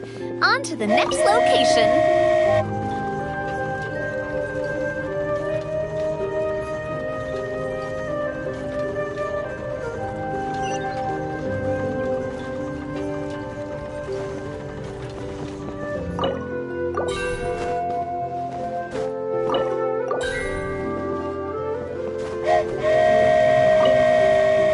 We're so high up. Don't look down. Don't look down. Oh, hang in there, Paimon. The hard part's nearly over. After that, it's downhill all the way. Don't say downhill all the way! That is the last thing Paimon wants to hear!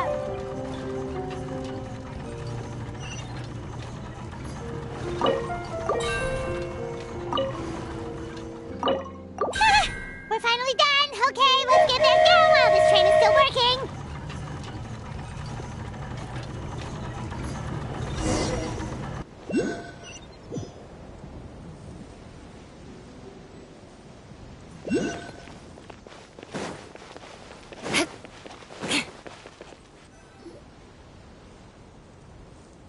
Great job!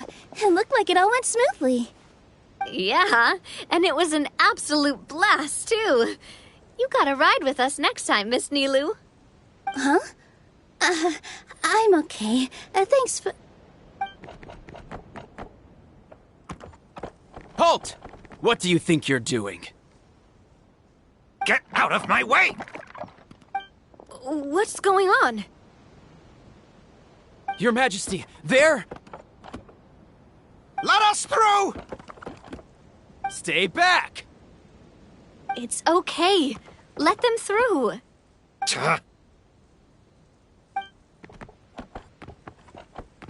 Your Majesty, could we please ask you not to turn the gear that connects up to the sky? And why is that?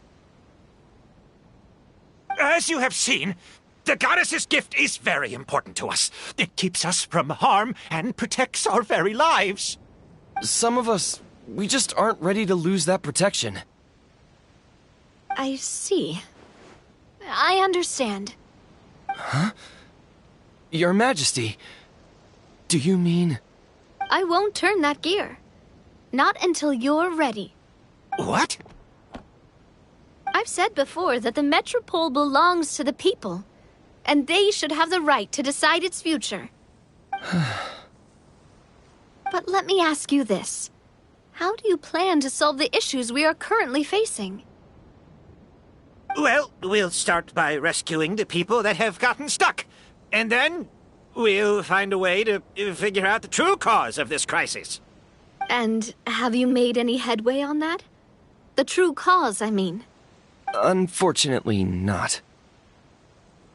Hey, you little... I'm sorry, my friend, but it's the truth. You have friends and family that have been affected, don't you? That have gotten stuck? Duh. I understand your concerns. But if we let this drag on for much longer, the situation may well get worse. More and more people will be frozen by the goddess's magic. Yes, but if we turn that gear now, all the tracks in this city will disappear. I know this is a hard decision to make. But have you ever thought about why the goddess might have made things this way in the first place? Huh? Why do you think she might decide to take back her gift and stop revealing further prophecies about the future? Are you saying she has abandoned us? No. Quite the opposite, in fact. What do you mean? The goddess dearly loves this world and all the people of Simulanka. And because she loves you so much, she wants you to be able to choose your own path. Every parent hopes their child will have a happy and carefree life. But if they're overprotective, then all they'll manage to do is keep their child trapped. If a mother bird lets her baby ride on her wings for too long, her child will never learn how to fly. Perhaps the goddess of prophecy has always known that one day she'll have to let go. Children can only become independent if they're allowed to form their own opinions, make their own decisions, and deal with the consequences on their own. Only then will they be able to continue their journey alone, even after their parents are gone. But we've relied on the goddess's protection for so long. We don't know what it's like to go it alone. We don't know if we have what it takes. Are you kidding me? I think you've proven yourselves more than capable of that. What do you mean? You made a call in a time of crisis, and you've come all this way to talk to me. Even the guards couldn't stop you. That must have taken a lot of courage. But we only did it because we were scared. Why you set out on the journey doesn't matter. What matters is that you've proven you can choose your own path. My friend, I fear our king is right. It is time for us to face our fears. What? But we... We can't go on living like this. Living in fear. Look at what it's driven you to do. You threw away a star personally created by the goddess of prophecy herself. You once revered her more than any of us. And I think the king is right. She hasn't abandoned us. So, why don't we put our trust in her one more time? I don't care anymore. Do what you want. Aw, he laughed. I'm sorry about my friend. That's just how he is. Always had a terrible temper. Please accept my apology for his impudent behavior. Is it just me, or has he accepted the goddess's prophecy? I think so. Not that you'll ever hear him admit it out loud. Your Majesty, please turn the gear that connects up to the sky. So, you've made up your mind? About giving up the goddess's gift? Yes, I've made up my mind.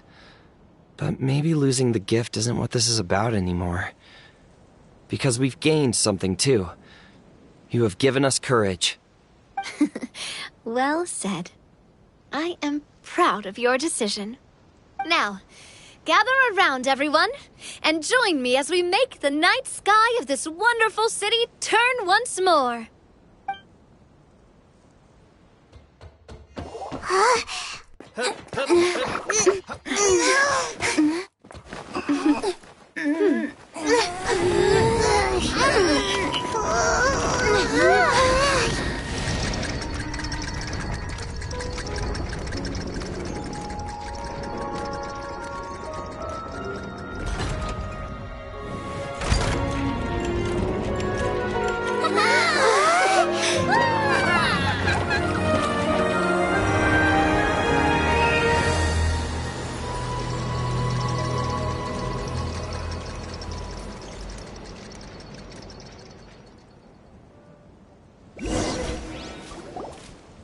So the stars hanging in the sky, they're music notes.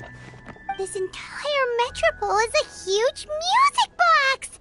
That's incredible! How do you feel? A little scared and uncertain. But for some reason, I feel a lot more at ease. It's as if some kind of huge weight has been lifted from my shoulders. Figured out any next steps? To be honest, not really. But maybe I can start by having a heart-to-heart with that stubborn friend of mine. I have an idea. If you don't know what to do, why don't you start by helping the people around you? You mean the people who got stuck because of the goddess's magic? I mean anyone and everyone who needs your help. By helping others, you'll eventually find your own path. Trust me, I have experience in this. What kind of experience, Your Majesty? Yes. We'll need a formal organization with a catchy name before we go out and start helping people. Why don't we call it the Spina di Rosula? Spina di Rosula? Ooh, or even the Spina di Rosula di Simulonka. Yeah, that's catchy. Wow, big expansion for the Spina. Moving into other worlds now. Spina di Rosula. I like it. It's a great name. Let's do as Your Majesty suggests. Well then, how about I appoint you as the head of the Spina in Simulonka? While I'm off fighting the dragon with the other heroes, it'll be your responsibility to work with the guards and take good care of the people in the metropole. What? You're planning on fighting the dragon? But no, Your Majesty, you must reconsider! He's right. Your Majesty, you can't. How are you two on the same side all of a sudden? Perhaps Your Majesty is unaware of this. The great dragon suddenly broke out from the Titanium mines one day and tore the end of the world to pieces. After that, it spat out a strange fog that surrounded a whole island. No one knows what lies beyond the fog, and no one knows what has become of that poor island. Before Your Majesty arrived, we dispatched many soldiers to fight the dragon, but none came back alive. Yikes. Sounds worse than we thought. Isn't that all the more reason for us to go? There could still be guards trapped there, waiting for someone to rescue them. King Navia is right. We cannot simply stand by and watch as the people of this world suffer. Very well. Though I have not served by your side for very long, Your Majesty. 2 days is enough for me to have learned that once your mind is set, any attempts to change it are futile. You're a pretty good judge of character. He probably didn't mean that as a compliment. Since you're serious about this, I won't try and stop you. There's only one way to reach the end of the world, and that's by taking the Maritime Express. Oh, right! So there's a line going there too? Yes, it was originally built to serve the workers commuting to the Titanium mines, but it has been abandoned since the dragon attack. I'll tell the conductor to wait for you at the platform by the side gate to the Metropole first thing tomorrow morning. You're embarking on an extremely dangerous adventure. Please be careful, Your Majesty and friends. Oh, thank you for your concern.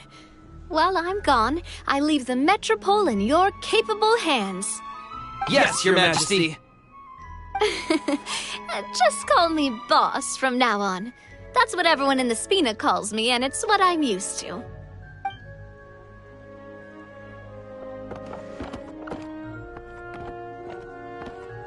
So, the plan for tomorrow is journey across the ocean, make it to the end of the world, and defeat a dragon. Whew, that's an adventure and a half. Do all storybook heroes have to work this hard? At least we'll get to see some amazing scenery along the way, right? Besides, we'll have each other. It'll be a shared experience that we'll never forget. Plus, we're pretty well equipped for a classic heroes versus dragons story. We got Miss Nilu as our magic caster, and I Guess I'm the melee warrior who leads the charge? Paimon can definitely see that. Anyway, those are tomorrow's problems. Right now, all Paimon wants is to eat a proper meal because worst case scenario, if Paimon ends up getting eaten by a dragon, she wants to do it on a full stomach. And something about the end of the world doesn't sound like a great place for food options. Well, the origami animals in the forest only drink magic tonic. What do the toy people here in Constellation Metropole eat? Vegetable oil and sawdust, I think.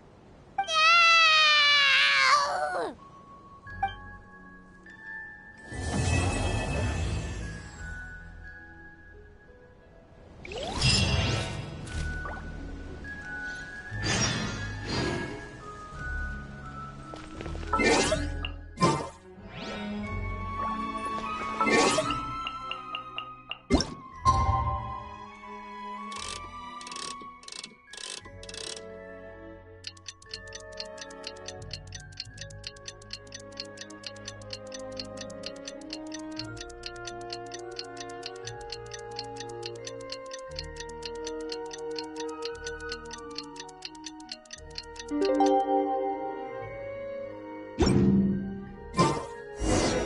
time has come to slay the dragon.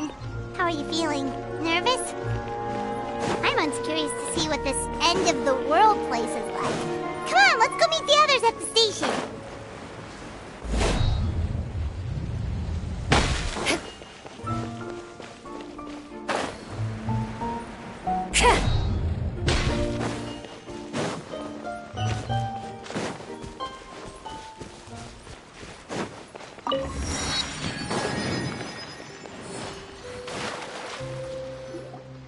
Carriage inspection, check. Wheel and axle inspection, check. Power inspection. Good morning, Mr. Wheel. Oh, good morning, heroes of Simulanka. Hey, our old friend Wheel is the driver again. That already puts Paimon at ease. Are you certain you don't want us to accompany you, Your Majesty? I am. You can leave the dragon slaying to us. My partner's a pro. She does it all the time.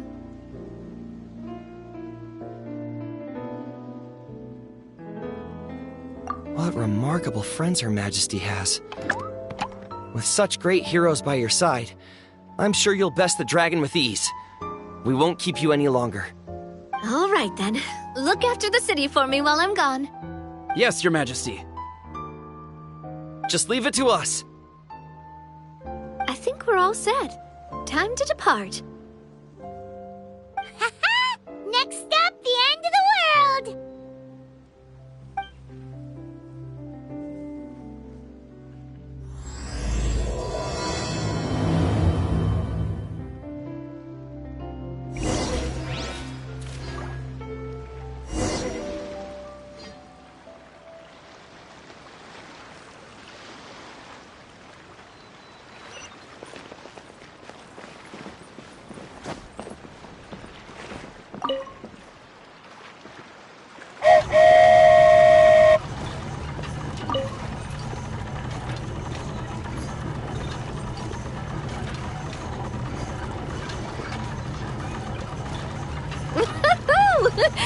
So this is what it feels like to ride a toy train. Ooh, you're really easy to please, Navia.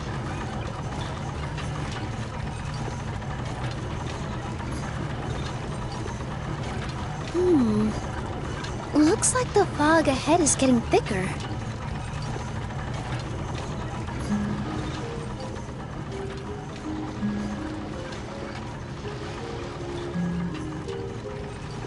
Attention, passengers. We've arrived at the transfer point. All change, please, all change. So we've got to switch trains, right? Huh?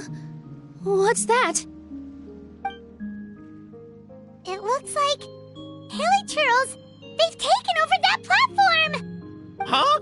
What do we do? Just find somewhere to hide, Mr. Wheel. We'll take care of them.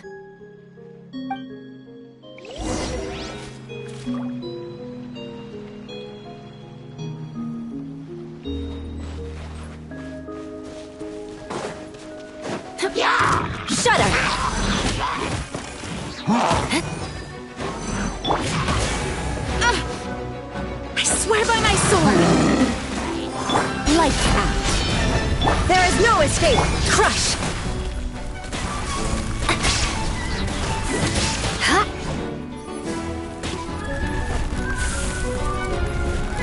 Beg for mercy.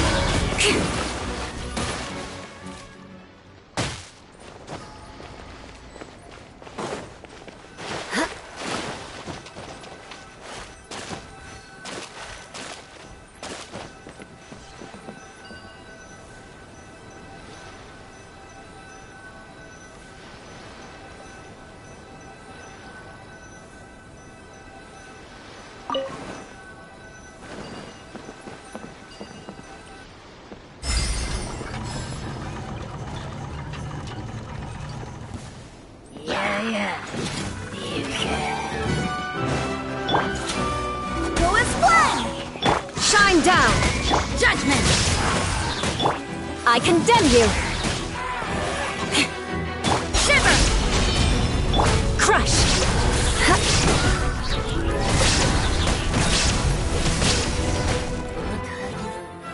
Whew. That's all of them. Thank you so much for your help, everyone. Now, let me take a look at the train.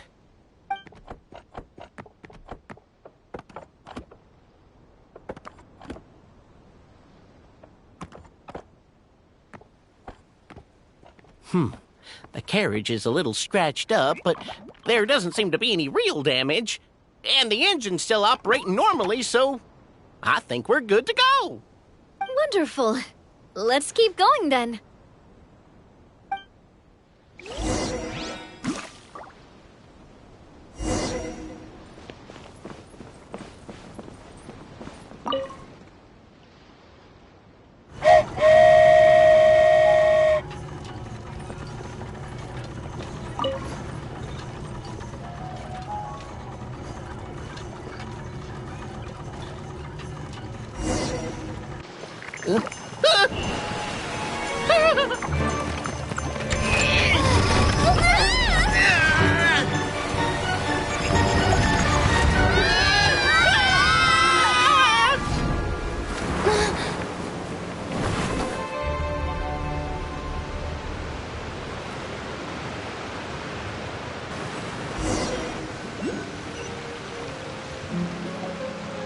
Go forth and witness this world, my...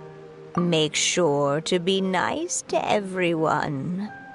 I leave it to you.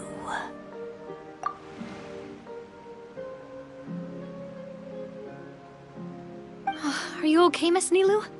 I'm fine, but I think the Traveler is still unconscious.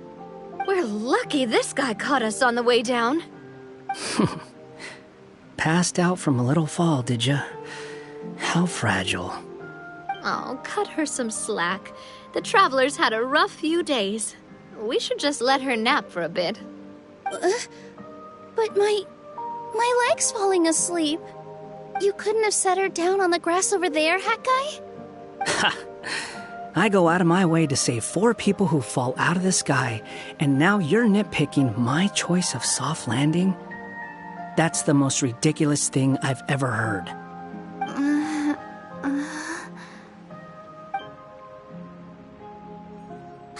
She's awake. Morning, sunshine.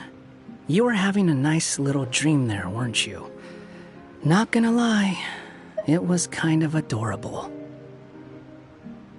You and your friends fell from the top of that waterfall, and you passed out along the way.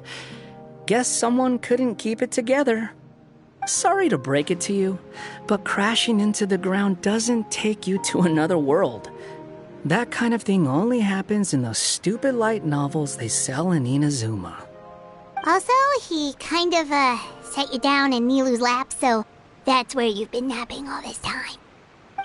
Paimon? Oh, no. It's all right. I'm just glad you're okay.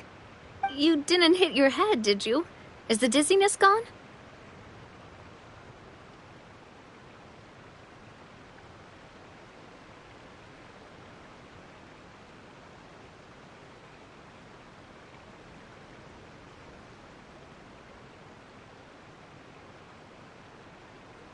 Really? What did they say?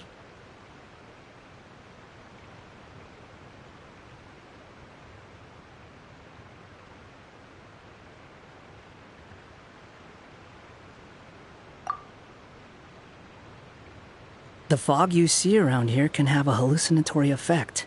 Apparently, it's the work of that dragon. Maybe you inhaled some while you were freaking out on your way down. Traveler, Nilu, do you know this hat guy person? Oh yeah, he's a student at the academia. We met during the last Inter-Darshan Championship. He was representing the Vahumana Darshan. Well then, hello there, friend. I'm Navia, the president of Spina di Rosula. It's very nice to meet you. So, should I just call you Hat Guy as well? Seems like that's what everyone's calling you. Sure. Whatever. Wait, Hat Guy. What's that sword around your waist? An unwelcome encumbrance, that's what. I've had it ever since I woke up here. Tried to toss it, but no matter what I do, it always reappears.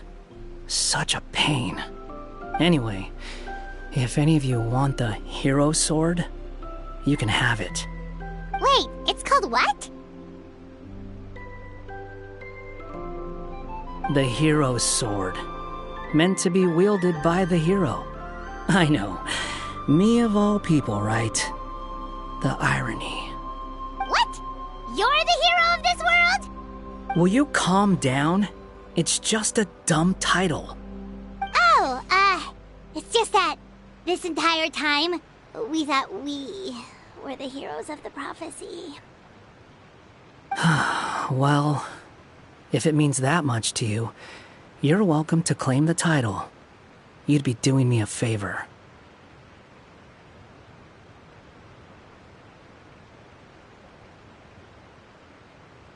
That's not the point!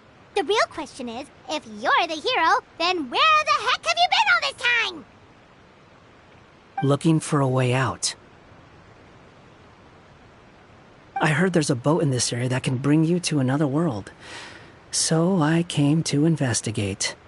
But look at the state of things around here. The lighthouse collapsed. The boat won't budge. I say we try to find a different way out. Huh. Paimon's guessing a voice told you what you were supposed to do here.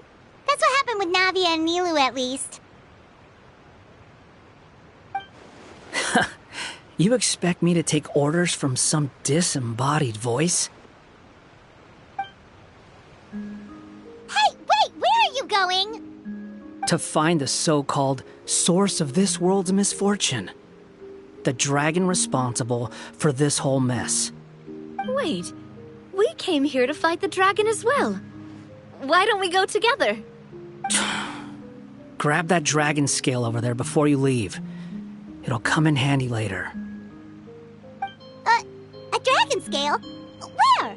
How did you know about it? What's it for? And... Have you ever considered keeping your questions to yourself? Because if you actually expect me to answer them all, we'll be here until the next Inter-Darshan Championship. You little... Paimon thought you might have learned some manners by now, but clearly not!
This should do it, right?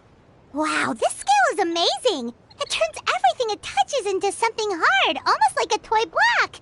It doesn't seem to work on us, though. It spews out poison and transmutes everything it touches. Huh. No wonder they call it the evil dragon. Your Majesty, Madam Fairy, brave hero! What are you looking at me for? He's obviously talking to you. Mr. Wheel, you didn't get hurt when we fell, did you? Oh, not at all. Thankfully, the young man in the hat was kind enough to lend me a hand. There seems to be a village over here. Some of the residents used to work in the Titanium mines, and some came to fight the dragon, then got stuck here. I see. I'm glad they're all safe and sound.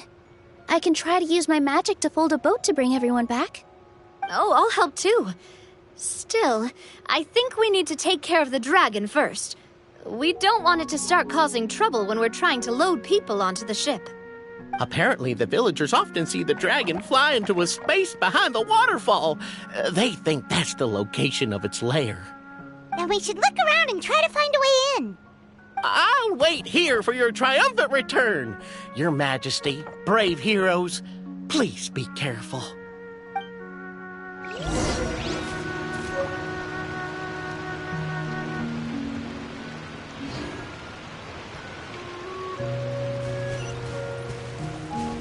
More speed.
Time to scout.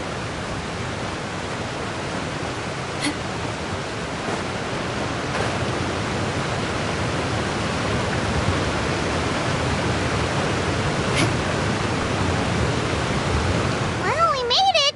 But with the force of this waterfall, there's no way we're getting through. Quick, take out the dragon scale. Wait, but... No.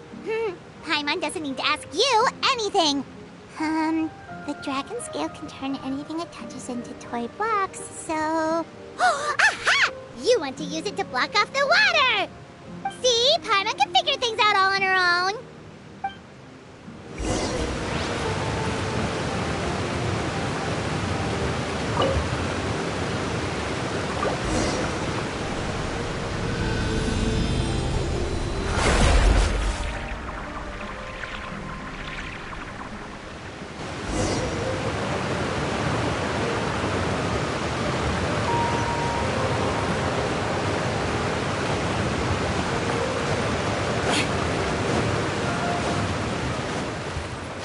More speed.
nothing. It's just... I sensed a very powerful magical signature just now. Huh. Guess this is the dragon's lair after all. Huh? When did you put your hat on? Well, we're getting ready to fight, aren't we?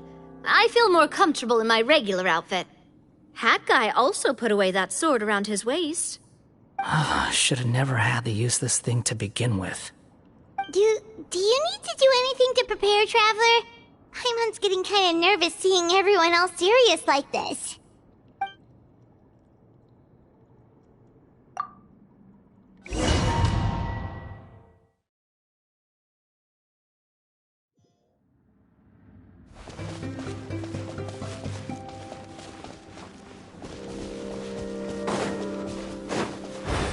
Water jet!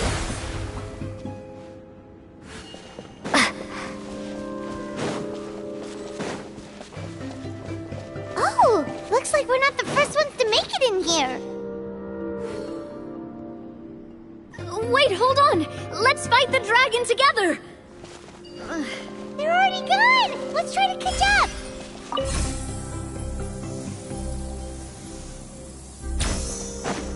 Ooh, what's that sound? Is it an earthquake? Where'd they go? Reckless idiots.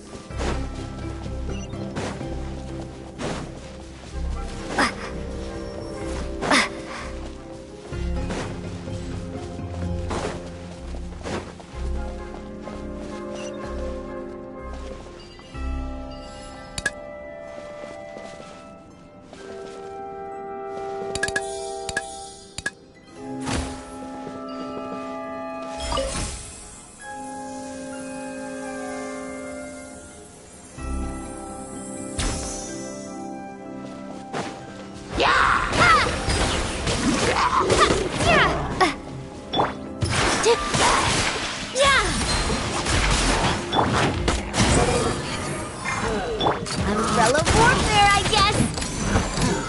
Yeah! Ha-ha! Hiya! Ha! Ha-ha! Ha! Yeah! Here!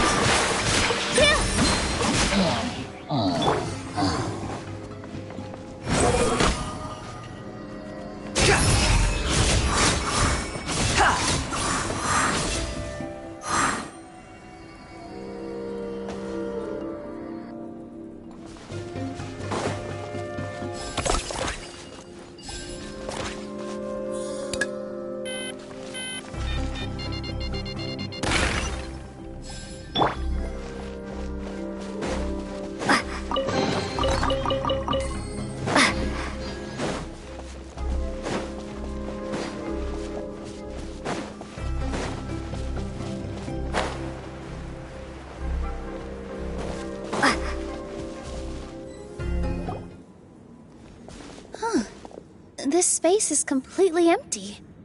Paimon bets this is where the dragon sleeps.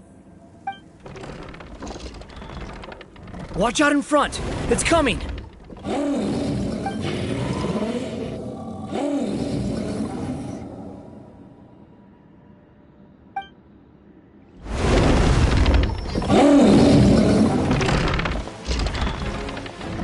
Whoa, that dragon is huge! And it just attacked us without warning!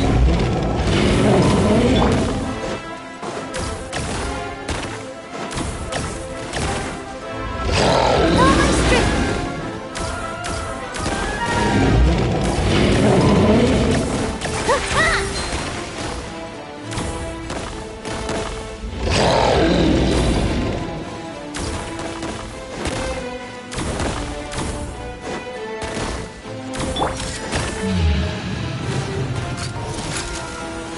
Hey there!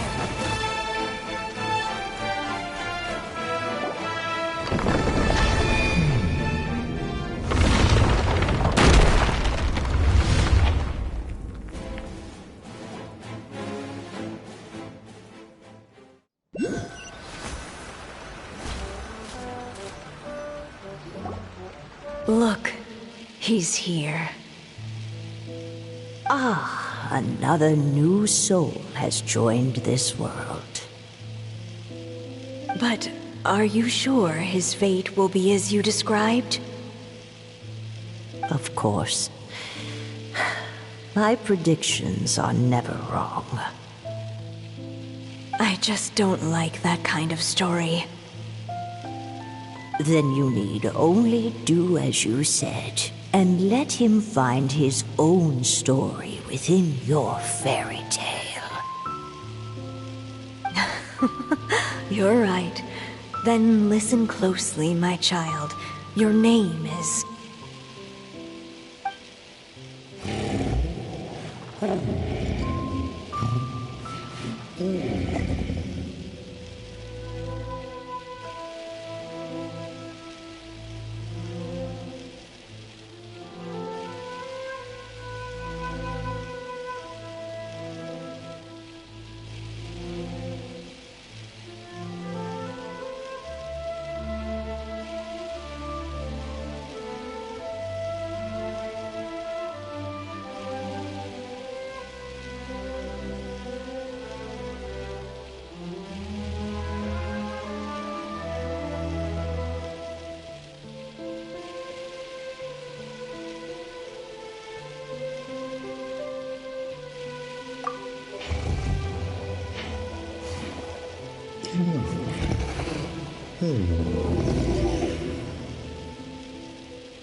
It's the dragon! The dragon that destroyed the Titanium mines! Help! Help! Soldiers, pick up your weapons! Destroy that monster!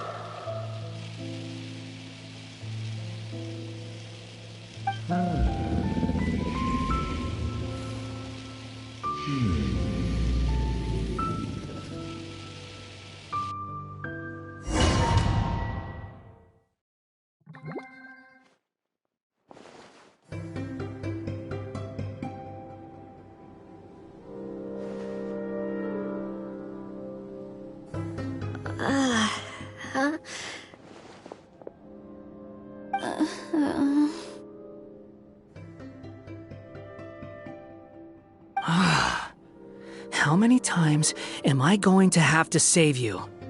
Thank you, Hat Guy. Paimon still feels dizzy. Hey, did any of you also see something strange? It was like we were witnessing... The dragon's memories. Sounds like we all saw the same thing just now. Well, we definitely saw a different side to the story. Watching it all unfold, Paimon couldn't help but feel bad for the dragon. This world might be a lot more complicated than we thought. The next time we encounter the dragon, how about we try talking to him instead of fighting? That sounds like a good plan. But maybe we should figure out where we ended up first. Huh. If the world above is a fairy tale realm, then maybe we've fallen into the next page of the book. Just keep walking and don't fall behind. Hey, wait for us!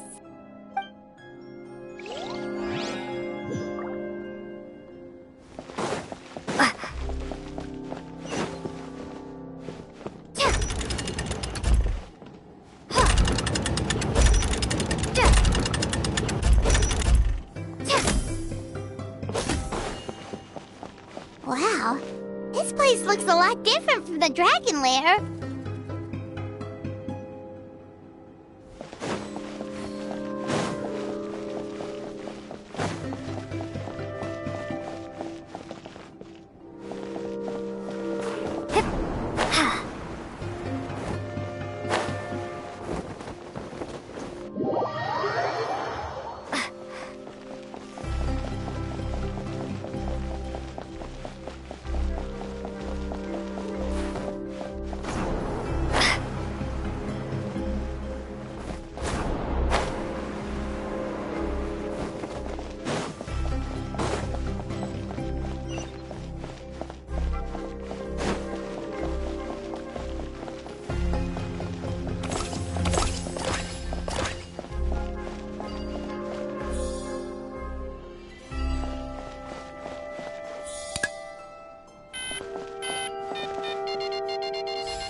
one's got your name on it!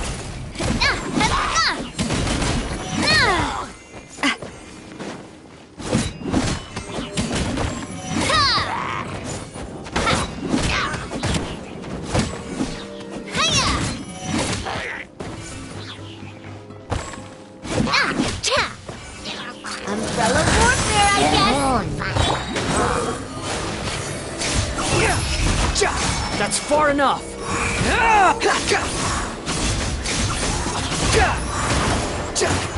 Callum! Fire! Well, with Rock. Hey there!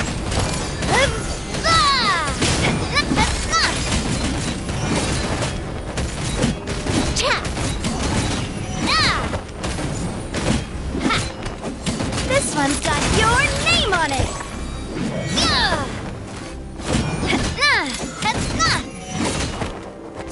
Umbrella warfare, I guess!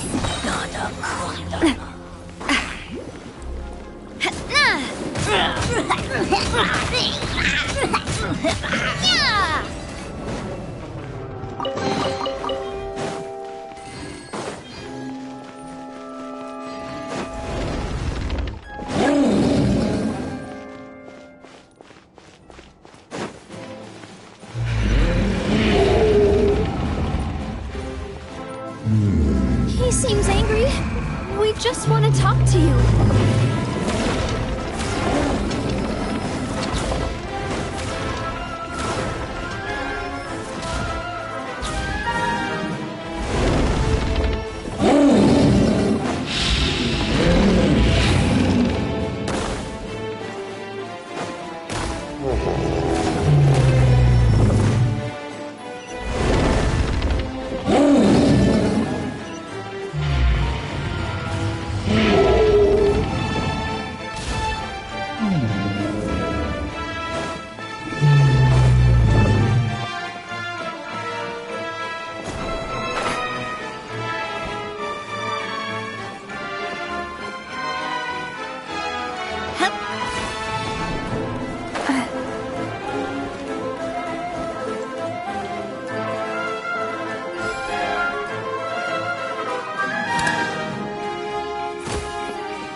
Destroyed by that evil dragon! The stars! It flew away with the Metropole stars! Oh no! We didn't get eaten by the dragon? The dragon just dropped us off here? Hi, guy! You're getting too far away! He's just up ahead. Is he trying to lure us somewhere? Well, I'd say we were the ones who backed him into a corner. But we just want to ask him a few questions about his past.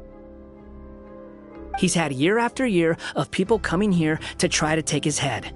If you ask me, his reaction is perfectly normal. Maybe there's still something we can do to calm him down? I wouldn't count on it. Maybe his earlier attacks were just a warning. But now, he's actually getting serious. Prepare for a final battle.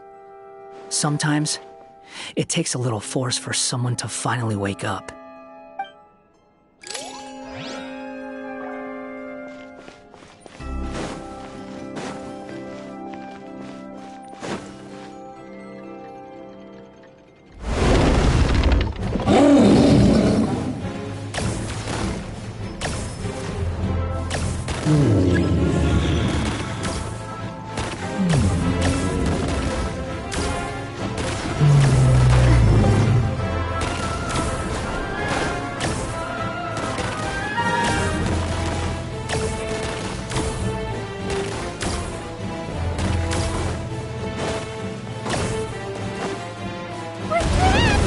Stubborn beast. You really want to get beat up that bad?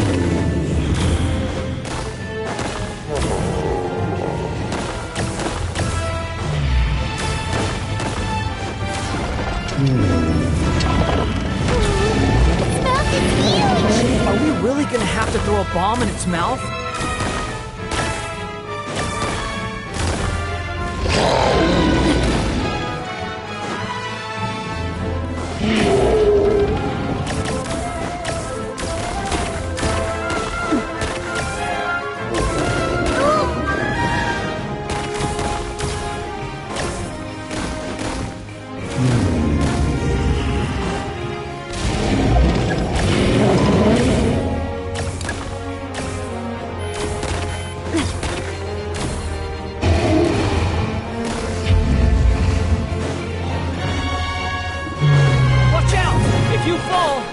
You're on your own this time.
Getting serious.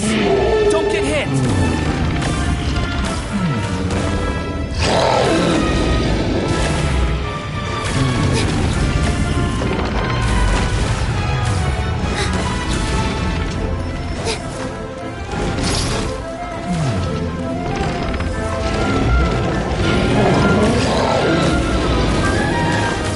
There's a bomb over there! Just like before! Throw the bomb right into its mouth!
Wait!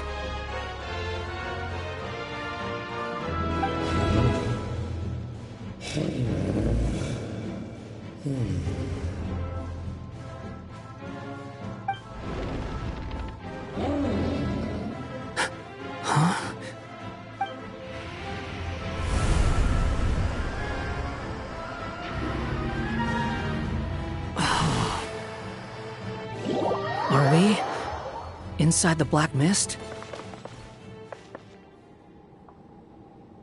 Are you sure you want to create this child, Em? Even after what I told you about his fate? He will be abandoned by his creator, and eventually... I know, Bee. You've told me already. That sad story with the disappointing ending. It's what happened in the real world, isn't it? But that's exactly why I want to change things. In a different world, his story can have a happier ending. That child, his heart is so full of love.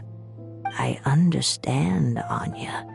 But know that if you give him that name, his fate in Simulanka is destined to parallel that of his real-world namesake. But there's still a chance, right? Maybe it's a shot in the dark, but I have to try. He deserves a better life. Although, he might need the help of others when the time comes. All right, my dear. The choice is yours. Since you're so persistent, let me tell you a secret. More boring fate talk.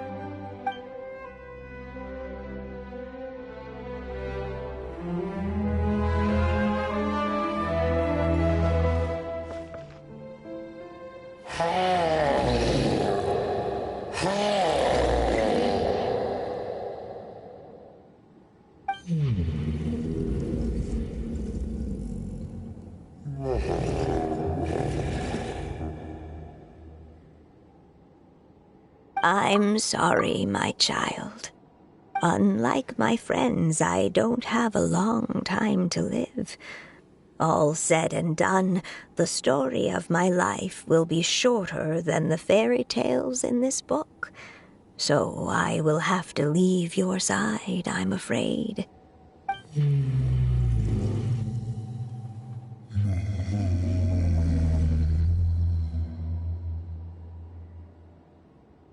It's okay. It's okay. Once I'm gone, I will become a star in Simulanka and watch over you from above. If you ever feel lonely, just look up towards the sky.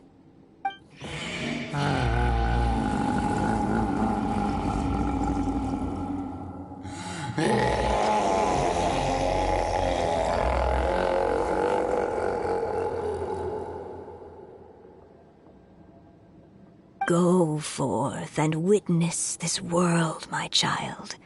Make sure to be nice to everyone. You'll meet good friends one day. I'm sure of it. That is my wish for your future. As for this world, I leave it to you.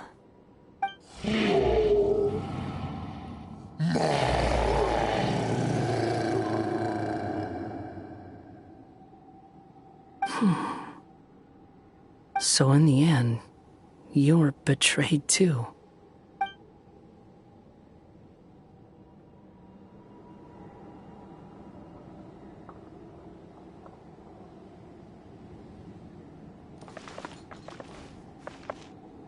Hey, Mr. Dragon! I brought you some food. You must be hungry.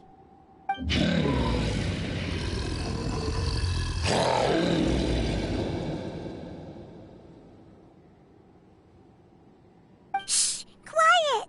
We can't let anyone hear us. Everyone says you're a bad dragon, but you're always nice to me when we play together. You always help me pick flowers way up high that I can't reach.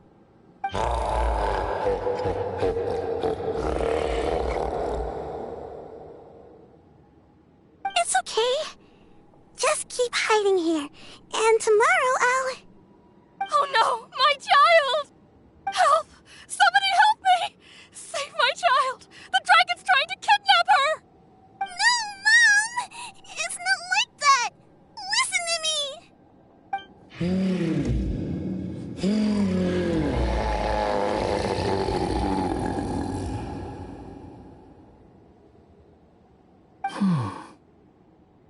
So you're hated by people too.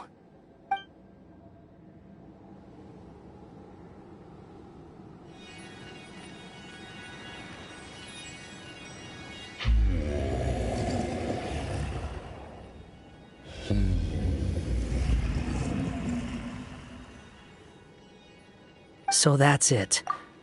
That's really your wish? To never have been born at all? That's not a fate you should wish for.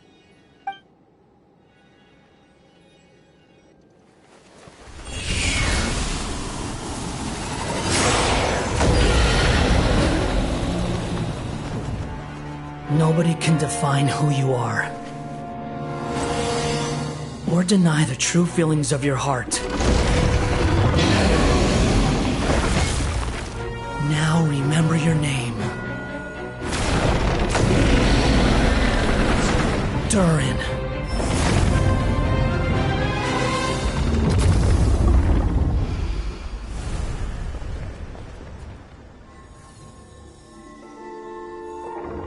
It's all right now.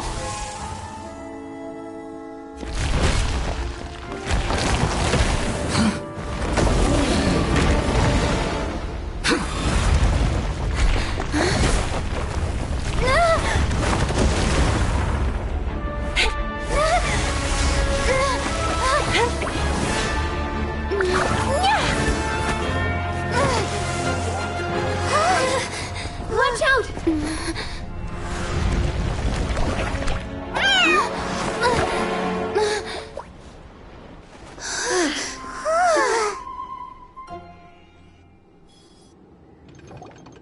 That was a close call. Are you guys all right? Back in Constellation Metropole, I heard people saying you'd gone to fight the dragon, so I followed you here. Right when I managed to catch up, I saw you fall through that hole. Wait, didn't someone else fall through just now? Shouldn't we do something? Oh yeah, Hat Guy. Well, he can fly, so he'll probably be fine. He called the dragon something earlier. It sounded like he said... Durin. That's his name. Oh, Hat Guy, you're okay. Wait, what about the dragon... Durin? He's fine. Durin. Oh, wait, that's the name of the dragon from Dragonspine, right? The one that became a part of the mountain after being slain by Dvalin? If Paimon remembers correctly, it was created by...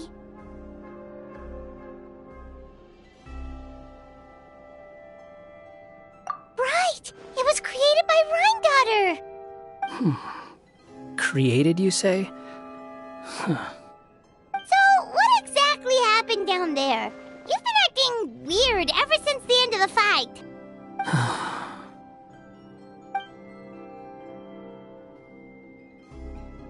So that's the truth about Simulanka's evil dragon. What we saw in the mist weren't hallucinations, but the dragon's memories.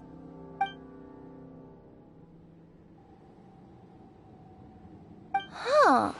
I thought it was strange. The people around the Broken Sea are clearly stranded, but I never heard any stories about the dragon attacking the village. The people we met along the way are probably workers from the Toitanium mines, or guards who came here to claim the dragon's head. Durin probably allowed them to live here because there was nowhere else for them to go. When I first came to this world, a voice spoke to me and said, "You are the hero of this world. Now go forth and save the dragon." Who is the person behind this voice anyway? And why did they bring us all here? Come with me. The answer to all this can be found below.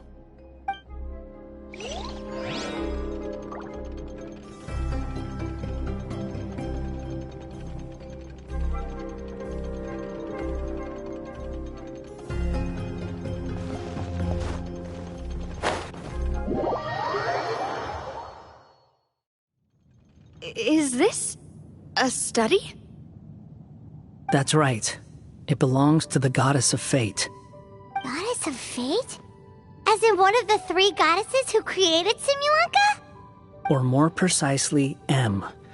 One of the mages of the Hexenzirkel. Hexenzirkel? As in... Sorry, Paimon shouldn't just regurgitate everything you say. It's a lot to take in. She created the story of Durin. Well, the Simulanka version at least. These records should cover most of what you want to know, including the identities of the other 2 goddesses. Read them for yourselves.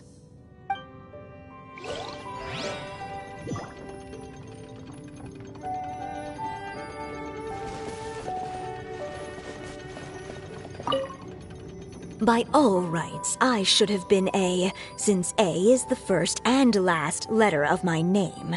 But Alice overruled me on the basis of seniority and said I should be M instead because of my middle name. She really knows how to push my buttons. Still, her magic never fails to amaze me. I still can't believe she got one of my origami frogs to start talking. Why don't I write a story with origami animals as the main characters? Let's see. Once upon a time, in a magical forest, there lived a group of animals made of paper. Barbie loves looking into the future, so she used her powers to map out the fates of all living things in Simulanka. But knowing the ending in advance takes all the fun out of the story. I think I'll make a bet with her. I believe that one day the people of Simulanka will decide to carve their own destiny. Apparently, she wants to build a statue of herself in the capital city. Always looking to add some pizzazz.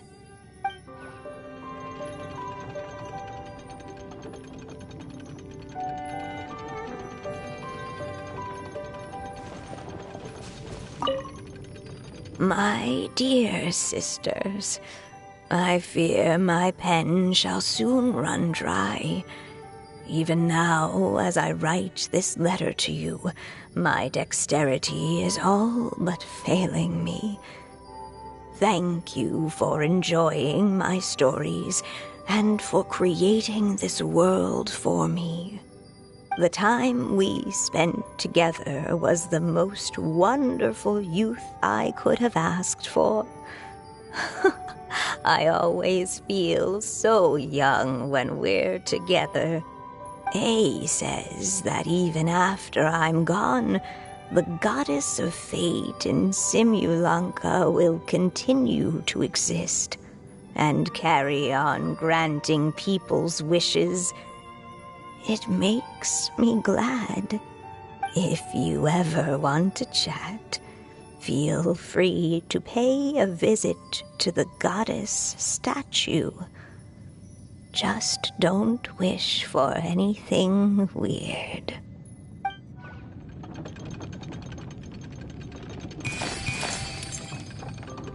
It's Simulanka Durin. And he's looking up at something. A star. This must have been after M passed away. This looks like a mine. Maybe the Toitania miners dug too deep? So deep that they dug right through to the world on the next page. Yeah. Now that you mention it, this miner's lamp looks really similar to the star on the previous page. The Forest of Blessings. This book has been recording Simulanka's history all along. Look at the size of those footprints. If that's every time he lands, then no wonder people are so terrified of him. So that's why you took the stars. Because you missed your mom.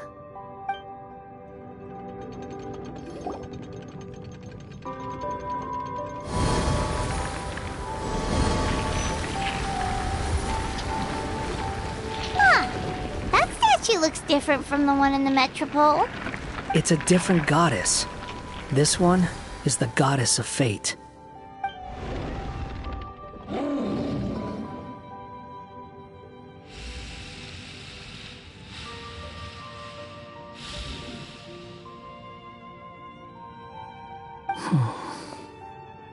It's all right now, Durin.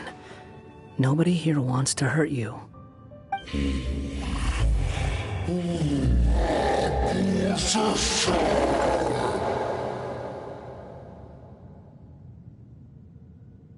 say that, Durin! Paimon made a mistake. She was wrong about you. But it's nice to talk, isn't it? Now that we've all calmed down?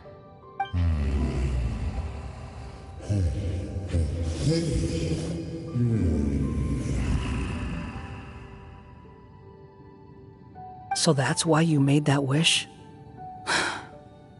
So stupid.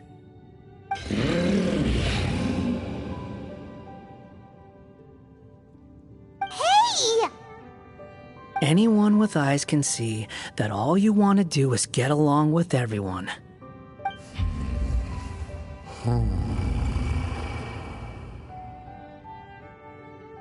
You just want to make friends, people to play with, to talk to, people who accept you, or at least accept your apology.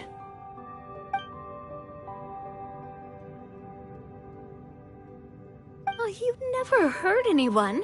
Heck, the idea never even crossed your mind. Sure, you scared a bunch of people half to death, but that's only because they had no idea what kind of dragon you really are. Yeah. If you had a heart-to-heart with them, I'm sure they'd come to understand you and see your point of view.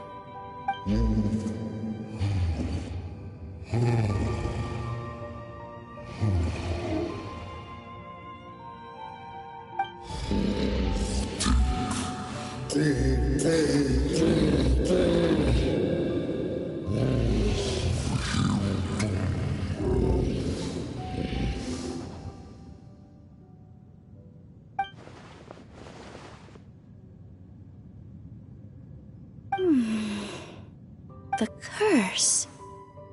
Huh? Milu? Is it your true wish to live side by side with the people of Simulanka?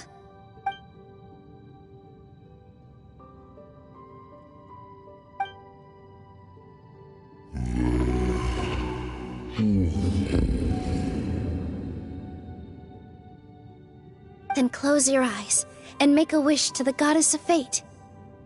We will help make your wish come true.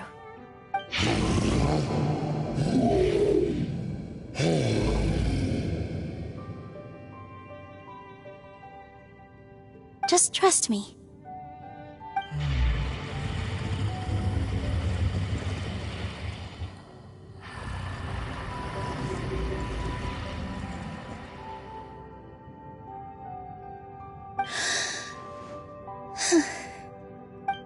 I, Nilu, the Forest Fairy, give to you my blessing and welcome you as a dweller of the forest.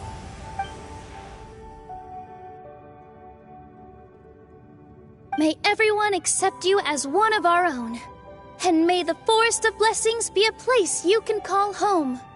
I, Navia, King of Constellation Metropole, give you my blessing. I grant you citizenship to my kingdom. Oh, me too! As the, Nekomata in Boots of this world, I give you my blessing too.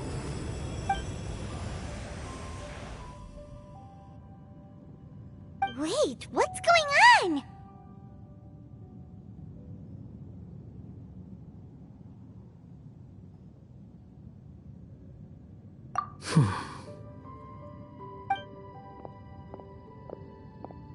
I, the hero of this world, give you my blessing. I recognize you as a resident of Simulanka. May you find acceptance in this world. Also, speaking as someone who'd like to be your friend, I wish you all the best for the future.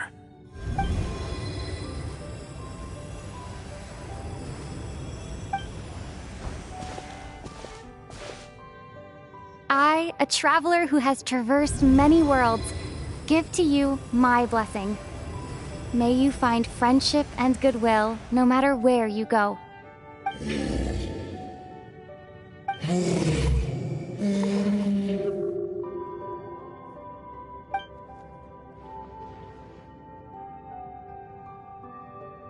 As for this world, I leave it to you.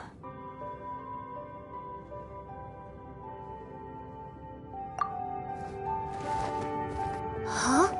What? Why are you all staring at me? Huh? My claws? Are these my claws? And my wings? My tail? Does this mean... Wow, you look so cute. Quite a radical transformation. Not that there was anything wrong with the way you looked before, of course. It's just, you get what I mean. How do you feel? Are you happy with your new appearance? Does anyone have a flower with them? Or even just some water or paper from this world? Oh, I do actually. Here you go.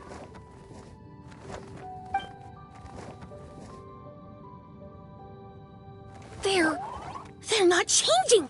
I can touch things without changing them. Hey, that's great! One more flying friend for Paimon! Now the residents of Simulanka won't be scared of you anymore. But what about all the things that I did before? That's simple. Just go out there and atone. You could fill in the footprints you left on the ground, or help the people around the broken sea get home. Okay. And you'll come along and help me, right, Hat Guy? Huh? Why would I do that?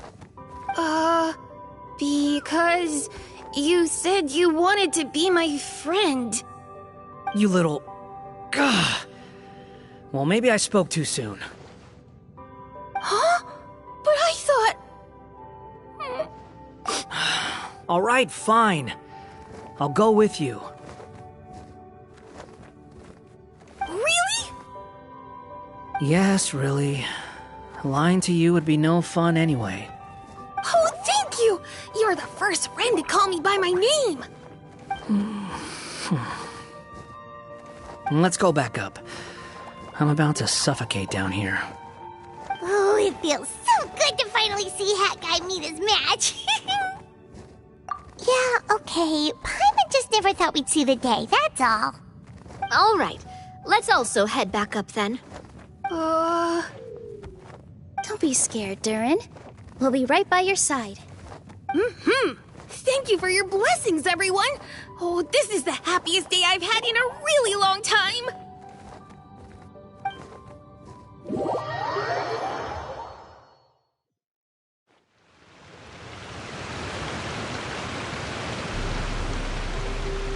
Ta-da!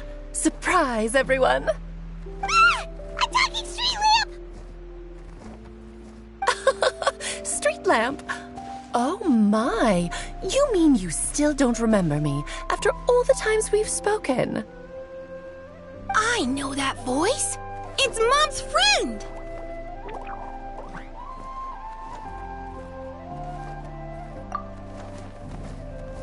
Hello there, traveler and friends. And Durin, it's good to see you. You've changed quite a lot. In fact, you look so different that perhaps I should call you Mini Durin. Mini Durin, huh? Yeah, I like the sound of that. It's nice being smaller. You must be one of the 3 goddesses of this world. Are you the goddess of creation? Yep, that's right. But although it's the most impressive sounding of the 3, to be honest, we all made an equal contribution toward the founding of this world. If you've ever read any of M's stories, you'll know just how enchanting the worlds are that she writes about. So enchanting that I just had to step inside and explore it for real. So I got B involved, and with M's consent, created the world of Simulanka. Whoa, whoa, whoa! You're getting a little ahead of yourself. First things first, would you mind explaining what you're doing here? In fact, no! What are we even doing here? Don't worry, all will be revealed. After everything you accomplished on your journey, you're free to ask me anything you want. Let's start with your first question then. I'm here because I sensed a great magic power emanating from the book just now, and I couldn't resist the urge to peek inside and check it out. That must have been when we all gave Minnie Durin our blessings, right? Yes, exactly. In the world of fairy tales, words and emotions often carry far more power than any spell. It's all thanks to your magic that Minnie Durin was able to take this form. Come say hi to me, little one. Oh, look at you. You're as cute as a button. So, what about us? Was it always part of the plan that we'd come here? Plan isn't the word I'd use. If you ask me, I'd say fate works in mysterious ways. When Durin of Simulanka made his wish to the goddess of fate, it just so happened that in a world far away, all of you wonderful people were holding a copy of M's fairy tale at that exact moment. And because of your noble and kind souls, you were selected by the goddess of fate to come and save this world. Now that you mention it, that's what I was doing when I was transported here. I was reading a fairy tale to some children in the Fleuve Cendra. I think I just, happened upon an old book and decided to use it as my pillow during a nap in a box. Wow, what a crazy coincidence. Wait, that's not right. How come everyone else got assigned the role except us? 'Cause we were also... Yeah, that was it. We just received a strange book and we had no idea who sent it. Then, the moment we opened it up to start reading it, we found ourselves here. You're the one who sent it to us, aren't you? Oh, is that what happened? Yes, that does sound like me, doesn't it?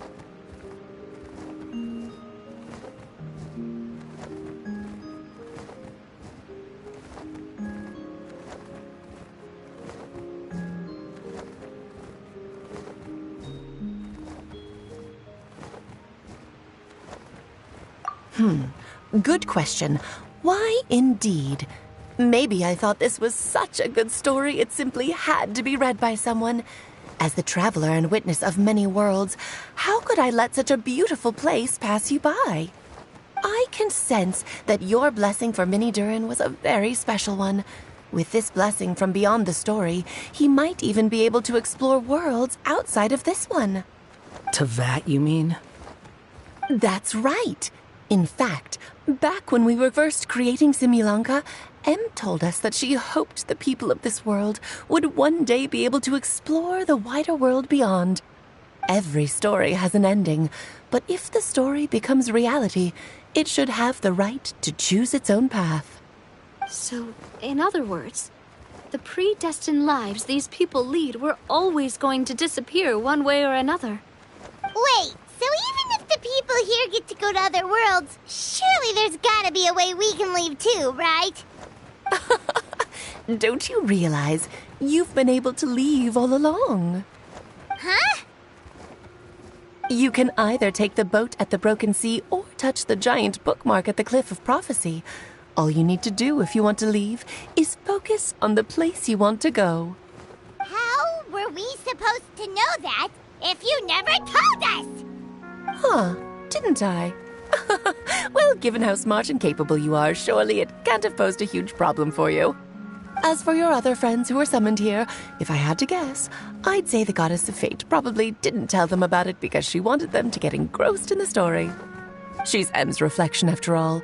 It wouldn't surprise me if she shares Em's love for cliffhangers. Anyway, I think that answers your questions, yes? What do you all plan to do next? I'm gonna go say sorry to the people of this world. After that, I want to start protecting Simulanka, just like Mom told me to. Now we know how easy it is to get back home. Paimon's suddenly not in such a hurry to leave. Same here. It's not every day that you get to come to such a magical world. I, for one, plan to explore it a little longer. Oh, I'm glad to hear it. Maybe I should invite some other friends to join you too. By the way, Minnie Durin, I'm delighted to see you've made some new friends. I'm sure Em would be very proud of you. Now, before I depart, please let me give you a blessing as well. May your future be as rich and colorful as the stories Em used to tell. She's gone. Guess this is where the hero's journey comes to an end, huh?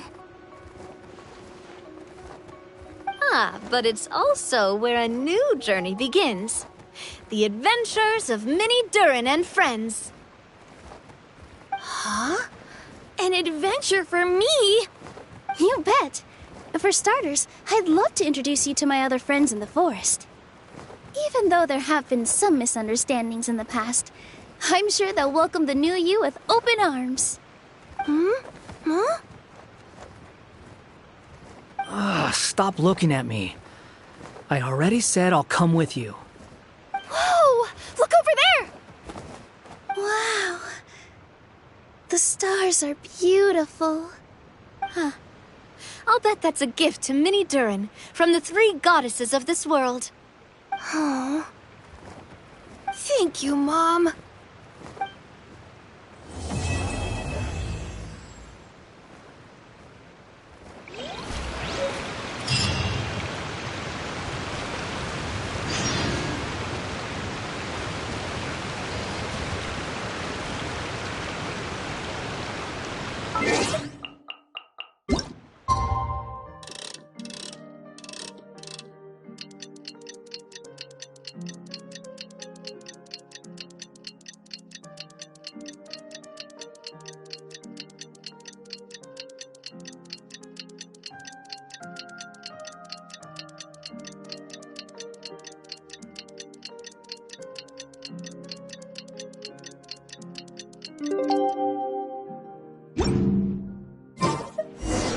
It's been a while since our last adventure. Oh, Paimon wonders how Minnie Durin is getting along and...